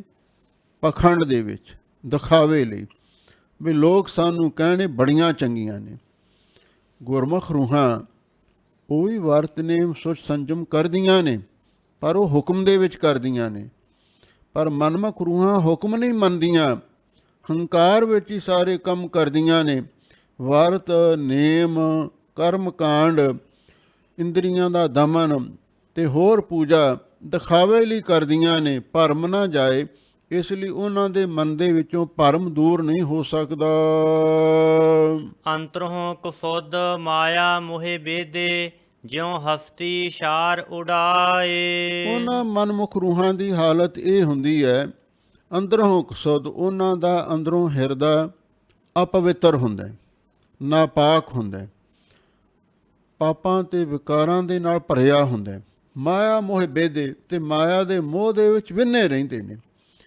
ਉਹਨਾਂ ਦੀ ਹਾਲਤ ਇਸ ਤਰ੍ਹਾਂ ਦੀ ਹੈ, ਜਿਉਂ ਹਸਤੀ ਸ਼ਾਰ ਉਡਾਏ, ਜਿਵੇਂ ਹਾਥੀ ਨਹਾ ਕੇ ਆਪਣੇ ਸਰੀਰ ਉੱਤੇ ਸੁਆਹ ਉਡਾਉਂਦਾ ਤੇ ਮਿੱਟੀ ਉਡਾਉਂਦਾ ਤੇ ਫਿਰ ਸਰੀਰ ਨੂੰ ਗੰਦਾ ਕਰ ਲੈਂਦਾ। ਇਸੇ ਤਰ੍ਹਾਂ ਜਿਹੜੇ ਮਨਮੁਖ ਬੰਦੇ ਨੇ, ਪਖੰਡੀ ਲੋਕ ਨੇ, ਉਹ ਵਰਤ ਨੇਮ ਸੁੱਚ ਸੰਜਮ ਪੂਜਾ ਤਾਂ ਕਰਦੇ ਨੇ, ਪਰ ਫਿਰ ਉਹਦਾ ਹੰਕਾਰ ਨਾਲ ਹੋ ਜਾਂਦਾ। ਇਹ ਤੇ ਗੱਲ ਕੁਝ ਇਸ ਤਰ੍ਹਾਂ ਦੀ ਹੈ, ਜੋ ਕੁੰਚਰ ਇਸ਼ਨਾਨ, ਜਿਵੇਂ ਹਾਥੀ ਦਾ ਕੀਤਾ ਇਸ਼ਨਾਨ ਬੇਮੈਨਾ ਹੁੰਦਾ ਹੈ। ਕਿਉਂ? ਉਹ ਨਹਾ ਕੇ ਆਪਣੇ ਸਰੀਰ 'ਤੇ ਮਿੱਟੀ ਉਡਾ ਕੇ ਪਾ ਲੈਂਦਾ, ਲਿਬੜ ਜਾਂਦਾ ਹੈ। ਫਿਰ ਦੱਸੋ ਨਹਾਉਣ ਦਾ ਕੀ ਫਾਇਦਾ ਹੋਇਆ? ਜਿਨ ਉਪਾਏ ਤਿਸੈ ਨਾ ਚੇਤਹਿ, ਬਿਨ ਚੇਤੇ ਕਿਉ ਸੁਖ ਪਾਏ। ਜਿਸ ਵਾਹਿਗੁਰੂ ਨੇ ਸਾਰੇ ਜੀਵ ਪੈਦਾ ਕੀਤੇ ਨੇ, ਉਸ ਨੂੰ ਕਦੀ ਚੇਤੇ ਹੀ ਨਹੀਂ ਕਰਦੇ। ਉਸ ਪਰਮ ਪਿਤਾ ਅਕਾਲ ਪੁਰਖ ਨੂੰ ਕਦੀ ਯਾਦ ਨਹੀਂ ਕਰਦੇ। ਬਿਨ ਚੇਤੇ ਕਿਉਂ ਸੁਖ ਪਾਏ? ਬਿਨਾਂ ਵਾਹਿਗੁਰੂ ਨੂੰ ਚੇਤੇ ਕਰਨ ਤੋਂ, ਬਿਨਾਂ ਉਸ ਨੂੰ ਯਾਦ ਕੀਤਿਆਂ ਕਿਵੇਂ ਉਹਨਾਂ ਨੂੰ ਸੁਖ ਪ੍ਰਾਪਤ ਹੋ ਸਕਦਾ? ਨਹੀਂ ਹੋ ਸਕਦਾ। ਸਤਿਗੁਰੂ ਨੇ ਫਰਮਾਇਆ, ਸਿਮਰੋ ਸਿਮਰ ਸਿਮਰ ਸੁਖ ਪਾਵੋ, ਕਲ ਕਲੇਸ਼ ਤਨ ਮਾਹੀ ਮਿਟਾਵੋ। ਸੁਖ ਸਿਮਰਨ ਦੁਆਰਾ ਪ੍ਰਾਪਤ ਹੁੰਦਾ, ਸਿਮਰਨ ਉਹ ਕਰਦੇ ਨਹੀਂ। ਇਸੇ ਲਈ ਕਿਵੇਂ ਉਹਨਾਂ ਨੂੰ ਆਤਮਿਕ ਸੁਖ ਪ੍ਰਾਪਤ ਹੋ ਸਕਦਾ ਹੈ? ਨਹੀਂ ਹੋ ਸਕਦਾ। ਨਾਨਕ ਪਰਪੰਚ ਕੀਆ ਧੁਰ ਕਰਤੈ, ਪੂਰਬ ਲਿਖਿਆ ਕਮਾਏ। ਗੁਰੂ ਰਾਮਦਾਸ ਮਹਾਰਾਜ ਸੱਚੇ ਪਾਤਸ਼ਾਹ ਫਰਮਾਉਂਦੇ ਨੇ, ਨਾਨਕ ਪਰਪੰਚ ਕੀਆ ਧੁਰ ਕਰਤੈ। ਉਸ ਕਰਤਾ ਪੁਰਖ ਵਾਹਿਗੁਰੂ ਨੇ ਧੁਰ ਦਰਗਾਹ ਤੋਂ ਆਪਣੀ ਇੱਛਾ ਅਨੁਸਾਰ ਪਰਪੰਚ ਕੀਆ। ਇਹ ਸਾਰਾ ਸੰਸਾਰ ਦਾ ਜਿਹੜਾ ਆਡੰਬਰ ਹੈ, ਪਰਪੰਚ ਦਾ ਅਰਥ ਆਡੰਬਰ, ਵੀ ਉਸ ਕਰਤਾ ਪੁਰਖ ਨੇ ਧੁਰ ਦਰਗਾਹ ਤੋਂ ਆਪਣੀ ਇੱਛਾ ਅਨੁਸਾਰ ਇਸ ਸੰਸਾਰ ਦਾ ਪਸਾਰਾ ਕੀਤਾ, ਆਡੰਬਰ ਕੀਤਾ ਹੈ। ਪੂਰਬ ਲਿਖਿਆ ਕਮਾਏ, ਜਿੰਨੇ ਜੀਵ ਨੇ ਉਹਨਾਂ ਦੇ ਮੱਥੇ 'ਤੇ ਜਿਹੋ ਜਿਹਾ ਪੂਰਬਲਾ ਕਰਮ ਕੀਤਾ ਹੁੰਦਾ ਹੈ, ਉਹਦੇ ਅਨੁਸਾਰ ਵਾਹਿਗੁਰੂ ਭਾਗ ਲਿਖ ਦਿੰਦਾ। ਅਤੇ ਫਿਰ ਇਸ ਜਨਮ ਦੇ ਵਿੱਚ ਆ ਕੇ, ਇਸ ਸੰਸਾਰ ਵਿੱਚ ਆ ਕੇ ਜੋ ਕੁਝ ਪਹਿਲਾਂ ਲਿਖਿਆ ਹੁੰਦਾ ਹੈ ਅਤੇ ਉਹੀ ਕੰਮ ਕਰਦੇ ਨੇ। ਮਹਾਂਪੁਰਖ ਇੱਕ ਵਿਚਾਰ ਦੱਸਦੇ ਸਨ, ਜਿਹੜਾ ਕਰਮਾਂ ਦਾ ਵਹਿਣ ਹੈ ਉਹ ਸੰਸਕਾਰਾਂ ਦੇ ਨਾਲ ਸੰਬੰਧਿਤ ਹੁੰਦਾ। ਜਿਹੋ ਜਿਹੇ ਸਾਡੇ ਪੁਰਾਤਨ ਸੰਸਕਾਰ ਹੁੰਦੇ ਨੇ ਅਤੇ ਉਸੇ ਪਾਸੇ ਵੱਲ ਨੂੰ ਸਾਡਾ ਝੁਕਾਅ ਹੋ ਜਾਂਦਾ। ਜੋ ਅਸੀਂ ਪਿਛਲੇ ਜਨਮਾਂ ਦੇ ਵਿੱਚ ਕਰਮ ਕੀਤੇ ਹੁੰਦੇ ਨੇ, ਉਹਨਾਂ ਦੇ ਸੰਸਕਾਰ ਸਾਡੇ ਨਾਲ ਆਉਂਦੇ ਨੇ। ਦੂਸਰੇ ਜਨਮ ਦੇ ਵਿੱਚ ਵੀ ਉਹ ਸੰਸਕਾਰ ਨਾਲ ਹੀ ਹੁੰਦੇ ਨੇ, ਅਤੇ ਫਿਰ ਉਹਨਾਂ ਸੰਸਕਾਰਾਂ ਦੇ ਅਨੁਸਾਰ ਸਾਡੀ ਰੁਚੀ ਬਣਦੀ ਹੈ। ਅਸੀਂ ਕਿਹੜੇ ਕੰਮ ਕਰਨੇ ਨੇ, ਚੰਗੇ ਕਰਨੇ ਆ, ਮਾੜੇ ਕਰਨੇ ਨੇ। ਫਿਰ ਉਸ ਰੁਚੀ ਦੇ ਕਾਰਨ ਮਨੁੱਖ ਦੇ ਅੰਦਰੋਂ ਭਾਵਨਾ ਦਾ ਵੇਗ ਪ੍ਰਵਾਹਿਤ ਹੁੰਦਾ ਹੈ। ਫਿਰ ਉਹੋ ਜਿਹੇ ਕੰਮਾਂ ਦੇ ਵਿੱਚ ਉਹ ਆਦਮੀ ਪ੍ਰਵਿਰਤ ਹੋ ਜਾਂਦਾ। ਇਸ ਲਈ ਜਿਹੋ ਜਿਹਾ ਪਹਿਲਾਂ ਲਿਖਿਆ ਹੁੰਦਾ ਹੈ, ਜਿਵੇਂ ਪਾਣੀ ਦਾ ਸੁਭਾਵ ਹੈ, ਜਦੋਂ ਪਾਣੀ ਆਉਂਦਾ ਹੈ ਉਹ ਜਿਸ ਪਾਸੇ ਵੱਲ ਨੂੰ ਉਹਦਾ ਵਹਿਣ ਹੁੰਦਾ ਹੈ ਉਸ ਪਾਸੇ ਵੱਲ ਨੂੰ ਰੁੜ ਜਾਂਦਾ ਹੈ। ਪਾਣੀ ਦਾ ਅਕਸਰ ਸੁਭਾਅ ਇਹ ਹੈ, ਨੀਵੇਂ ਪਾਸੇ ਵੱਲ ਨੂੰ ਪਾਣੀ ਜਾਂਦਾ ਹੈ। ਇਸੇ ਤਰ੍ਹਾਂ ਮਨੁੱਖ ਦੇ ਸੰਸਕਾਰਾਂ ਦਾ ਵੇਗ ਹੁੰਦਾ ਹੈ। ਜਿਹੜੇ ਪਿਛਲੇ ਸੰਸਕਾਰ ਹੁੰਦੇ ਨੇ ਉਸੇ ਪਾਸੇ ਵੱਲ ਨੂੰ ਰੁਚੀ ਬਣ ਜਾਂਦੀ ਹੈ, ਫਿਰ ਉਹੋ ਜਿਹੇ ਕੰਮਾਂ ਵਿੱਚ ਹੀ ਉਹ ਪ੍ਰਵਿਰਤ ਹੋ ਜਾਂਦਾ ਹੈ। ਗੁਰਮੁਖ ਪ੍ਰਤੀਤ ਭਈ ਮਨ ਮਾਨਿਆ, ਅਨ ਦਿਨ ਸੇਵਾ ਕਰਤ ਸਮਾਏ। ਲਓ ਹੁਣ ਫੇਰ ਗੁਰਮੁਖਾਂ ਦੀ ਵਾਰੀ ਆ ਗਈ। ਹੁਣ ਗੁਰਮੁਖਾਂ ਦੇ ਬਾਰੇ ਕਹਿੰਦੇ ਨੇ, ਗੁਰਮੁਖ ਪ੍ਰਤੀਤ ਪਈ ਮਨ ਮਾਨਿਆ। ਗੁਰਮੁਖਾਂ ਨੂੰ ਪ੍ਰਤੀਤ ਆ ਜਾਂਦੀ ਹੈ, ਗੁਰੂ ਤੇ ਭਰੋਸਾ ਵੱਧ ਜਾਂਦਾ ਹੈ। ਮਨ ਮਾਨਿਆ ਕਿਉਂ? ਉਹਨਾਂ ਦਾ ਮਨ ਗੁਰੂ ਪਰਮੇਸ਼ਰ ਤੇ ਮੰਨ ਜਾਂਦਾ ਹੈ, ਪਤੀ ਜਾਂਦਾ ਹੈ। ਅੰਦਨ ਸੇਵਾ ਕਰਤ ਸਮਾਏ, ਫਿਰ ਉਹ ਦਿਨ ਰਾਤ ਸੇਵਾ ਕਰਦੇ ਨੇ ਤੇ ਨਾਲ ਹੀ ਗੁਰੂ ਪਰਮੇਸ਼ਰ ਦੇ ਸਮਾਏ ਪ੍ਰੇਮ ਦੇ ਵਿੱਚ ਲੀਨ ਹੋਏ ਰਹਿੰਦੇ ਹਨ। ਅੰਤਰ ਸਤਿਗੁਰ ਗੁਰੂ ਸਭ ਪੂਜੇ, ਸਤਿਗੁਰ ਕਾ ਦਰਸ ਦੇਖੈ ਸਭ ਆਏ। ਗਰੀਬ ਨਿਵਾਜ ਸਤਿਗੁਰੂ ਜੀ ਫਰਮਾਉਂਦੇ ਨੇ, ਅੰਤਰ ਸਤਿਗੁਰ ਗੁਰੂ ਸਭ ਪੂਜੇ, ਵੀ ਉਹ ਗੁਰਮੁਖ ਸਿੱਖ ਜਿਨ੍ਹਾਂ ਨੂੰ ਗੁਰੂ ਤੇ ਭਰੋਸਾ ਆ ਜਾਂਦਾ ਹੈ, ਜਿਨ੍ਹਾਂ ਦਾ ਗੁਰੂ ਤੇ ਮਨ ਪਤੀ ਜਾਂਦਾ ਹੈ, ਵੀ ਉਹ ਸਤਿਗੁਰ ਕਾ ਦਰਸ ਦੇਖਿਆ ਸਭ ਆਏ। 99 ਕਰਕੇ ਅਰਥ ਲੱਗੇਗਾ, ਉਹ ਸਾਰੇ ਆ ਕੇ ਸਤਿਗੁਰੂ ਦਾ ਦਰਸ਼ਨ ਵੇਖਦੇ ਨੇ, ਸਤਿਗੁਰੂ ਦੇ ਦੀਦਾਰ ਕਰਦੇ ਨੇ। ਅੰਤਰ ਸਤਿਗੁਰ ਗੁਰੂ ਸਾਹਿਬ ਪੂਜੇ, ਵੀ ਸਤਿਗੁਰੂ ਦੇ ਅੰਦਰ ਸਤਿਗੁਰੂ ਅਕਾਲ ਪੁਰਖ ਵਾਹਿਗੁਰੂ ਵਸਦਾ ਹੈ ਤੇ ਗੁਰੂ ਮਹਾਰਾਜ ਸੱਚੇ ਪਾਤਸ਼ਾਹ ਨੂੰ ਅਕਾਲ ਪੁਰਖ ਦਾ ਸਰੂਪ ਸਮਝ ਕੇ ਉਹ ਗੁਰਸਿੱਖ ਪੂਜਦੇ ਨੇ। ਜਿਵੇਂ ਸ੍ਰੀ ਆਸਾ ਜੀ ਦੀ ਵਾਰ ਦੇ ਵਿੱਚ ਗੁਰੂ ਨਾਨਕ ਸਾਹਿਬ ਜੀ ਦੇ ਬਚਨ ਆਉਂਦੇ ਨੇ, ਬਿਨ ਸਤਿਗੁਰ ਕਿਨੈ ਨਾ ਪਾਇਓ, ਬਿਨ ਸਤਿਗੁਰ ਕਿਨੈ ਨਾ ਪਾਇਆ, ਸਤਿਗੁਰ ਵਿੱਚ ਆਪ ਰਖਿਓਣ ਕਰ ਪ੍ਰਗਟ ਆਖ ਸੁਣਾਇਆ। ਸਤਿਗੁਰੂ ਵਿੱਚ ਪਰਮੇਸ਼ਰ ਵਸਦਾ ਹੈ, ਇਸ ਲਈ ਇੱਥੇ ਸਤਿਗੁਰੂ ਦਾ ਅਰਥ ਆਦ ਅੰਤ ਏਕੈ ਅਵਤਾਰਾ ਸੋਈ ਗੁਰੂ ਸਮਝਿਆ ਹਮਾਰਾ, ਅਕਾਲ ਪੁਰਖ ਦਾ ਕਰਨਾ। ਅੰਤਰ ਸਤਿਗੁਰ ਗੁਰੂ ਸਾਹਿਬ ਪੂਜੇ, ਸਤਿਗੁਰੂ ਦੇ ਅੰਦਰ ਸੱਚਾ ਗੁਰੂ ਅਕਾਲ ਪੁਰਖ ਵਸਦਾ ਹੈ ਤੇ ਉਹਨੂੰ ਸਤਿਗੁਰੂ ਦਾ ਰੂਪ ਜਾਣ ਕੇ ਸਾਰੇ ਪੂਜਦੇ ਨੇ। ਇਸੇ ਲਈ ਇਹ ਗੁਰਸਿੱਖਾਂ ਦਾ ਭਰੋਸਾ ਹੈ ਵੀ ਗੁਰੂ ਨਾਨਕ ਸਾਹਿਬ ਸਾਡੇ ਲਈ ਪਰਮੇਸ਼ਰ ਦਾ ਸਰੂਪ ਹਨ। ਮੰਨੀਐ ਸਤਿਗੁਰ ਪਰਮ ਵਿਚਾਰੀ, ਜਿਤ ਮਿਲਿਐ ਤਿਸਨਾ ਭੁੱਖ ਸਭ ਜਾਏ। ਗਰੀਬ ਨਿਵਾਜ ਸਤਿਗੁਰੂ ਜੀ ਫਰਮਾਉਂਦੇ ਨੇ, ਗੁਰਮੁਖ ਮੰਨੀਐ, ਇਸ ਗੱਲ ਨੂੰ ਮੰਨਦੇ ਨੇ, ਇਸ ਗੱਲ ਨੂੰ ਸਵੀਕਾਰ ਕਰਦੇ ਨੇ। ਸਤਿਗੁਰ ਪਰਮ ਵਿਚਾਰੀ, ਵੀ ਸਤਿਗੁਰੂ ਬਹੁਤ ਉੱਚੀ ਵਿਚਾਰ ਵਾਲੇ ਨੇ। ਸਤਿਗੁਰੂ ਦਾ ਜਿਹੜਾ ਸਿਧਾਂਤ ਹੈ, ਗੁਰੂ ਮਹਾਰਾਜ ਦਾ ਖਿਆਲ ਹੈ, ਉਹ ਬਹੁਤ ਉੱਚਾ ਹੈ। ਉਹ ਆਤਮਾ ਤੇ ਪ੍ਰਮਾਤਮਾ ਦੀ ਵਿਚਾਰ ਕਰਦੇ ਨੇ। ਜਿਤ ਮਿਲਿਆ ਤ੍ਰਿਸ਼ਨਾ ਭੁੱਖ ਸਭ ਜਾਏ, ਜਿਸ ਸਤਿਗੁਰੂ ਨੂੰ ਮਿਲਣ ਕਰਕੇ ਆਸਾ ਤ੍ਰਿਸ਼ਨਾ ਦੀ ਭੁੱਖ ਸਾਰੀ ਚਲੀ ਜਾਂਦੀ ਹੈ। ਹਾਂ ਸਦਾ ਸਦਾ ਬਲਿਹਾਰੀ ਗੁਰ ਆਪਣੇ, ਜੋ ਪ੍ਰਭ ਸੱਚਾ ਦੇ ਮਿਲਾਏ। ਗਰੀਬ ਨਿਵਾਜ ਸਤਿਗੁਰੂ ਜੀ ਫਰਮਾਉਂਦੇ ਨੇ, ਅਸੀਂ ਆਪਣੇ ਸਤਿਗੁਰੂ ਤੋਂ ਸਦਾ ਸਦਾ ਹਮੇਸ਼ਾ ਹਮੇਸ਼ਾ ਲਈ ਬਲਿਹਾਰ ਜਾਂਦੇ ਹਾਂ। ਬਲਿਹਾਰੀ ਗੁਰ ਆਪਣੇ ਦਿਉਹਾੜੀ ਸਦਵਾਰ, ਜੋ ਪ੍ਰਭ ਸੱਚਾ ਦੇ ਮਿਲਾਏ। ਜੋ ਸਤਿਗੁਰੂ ਉਹ ਸੱਚੇ ਮਾਲਕ ਵਾਹਿਗੁਰੂ ਦੇ ਨਾਲ ਮਿਲਾ ਦਿੰਦੇ ਨੇ। ਜੈਸਾ ਸਤਿਗੁਰ ਸੁਣੀਂਦਾ ਤੈਸੋ ਹੀ ਮੈਂ ਡੀਠ, ਵਿਛੜਿਆ ਮੇਲੇ ਪ੍ਰਭੂ ਹਰ ਦਰਗਹਿ ਕਾ ਬਾਸੀਠ। ਜਿਹੜੇ ਸੱਚੇ ਵਾਹਿਗੁਰੂ ਨਾਲ ਮਿਲਾ ਦਿੰਦੇ ਨੇ, ਉਹ ਸਤਿਗੁਰੂ ਤੋਂ ਅਸੀਂ ਹਮੇਸ਼ਾ ਲਈ ਬਲਿਹਾਰ ਜਾਂਦੇ ਹਾਂ। ਨਾਨਕ ਕਰਮ ਪਾਇਆ ਤਿਨ ਸੱਚਾ, ਜੋ ਗੁਰ ਚਰਣੀ ਲੱਗੇ ਆਏ। ਗਰੀਬ ਨਿਵਾਜ ਸਤਿਗੁਰੂ ਜੀ ਫਰਮਾਉਂਦੇ ਨੇ, ਨਾਨਕ ਕਰਮ ਪਾਇਆ ਤਿਨ ਸੱਚਾ। ਉਹਨਾਂ ਦੇ ਮੱਥੇ ਤੇ ਵਾਹਿਗੁਰੂ ਨੇ ਸੱਚਾ ਕਰਮ, ਸੱਚਾ ਭਾਗ ਲਿਖ ਦਿੱਤਾ ਹੈ।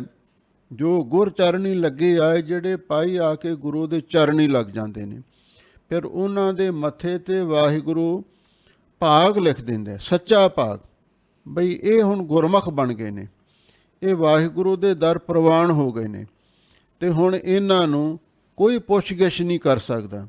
ਇਹ ਸੱਚਾ ਭਾਗ ਵਾਹਿਗੁਰੂ ਲਿਖ ਦਿੰਦਾ ਹੈ ਦੂਸਰਾ ਇਹਦਾ ਅਰਥ ਨਾਨਕ ਕਰਮ ਪਾਇਆ ਤਿਨ ਸੱਚਾ ਜੋ ਗੁਰ ਚਰਨੀ ਲੱਗੀ ਆਏ।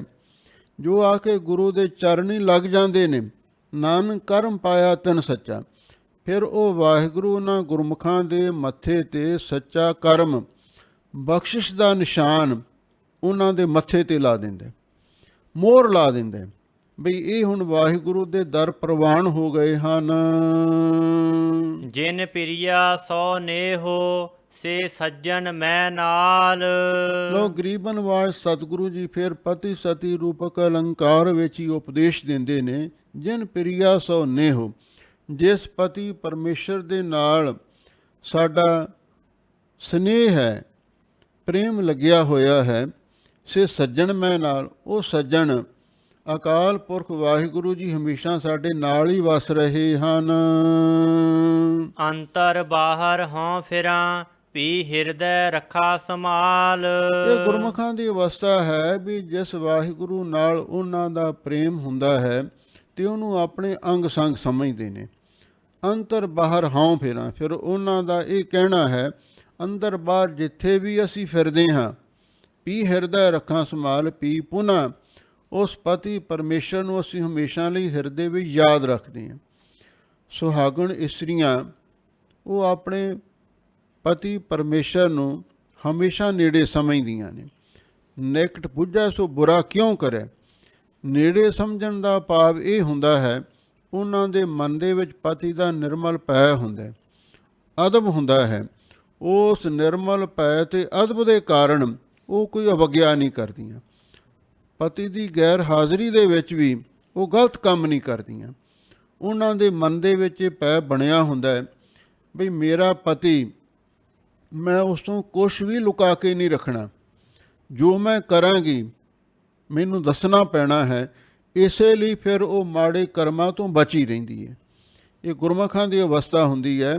ਉਹ ਅੰਦਰ ਬਾਹਰ ਜਿੱਥੇ ਵੀ ਫਿਰਦੇ ਨੇ ਉਹ ਉਸ ਵਾਹਿਗੁਰੂ ਪਰਮੇਸ਼ਰ ਨੂੰ ਹਮੇਸ਼ਾ ਆਪਣਾ ਯਾਦ ਕਰਦੇ ਰਹਿੰਦੇ ਹਨ।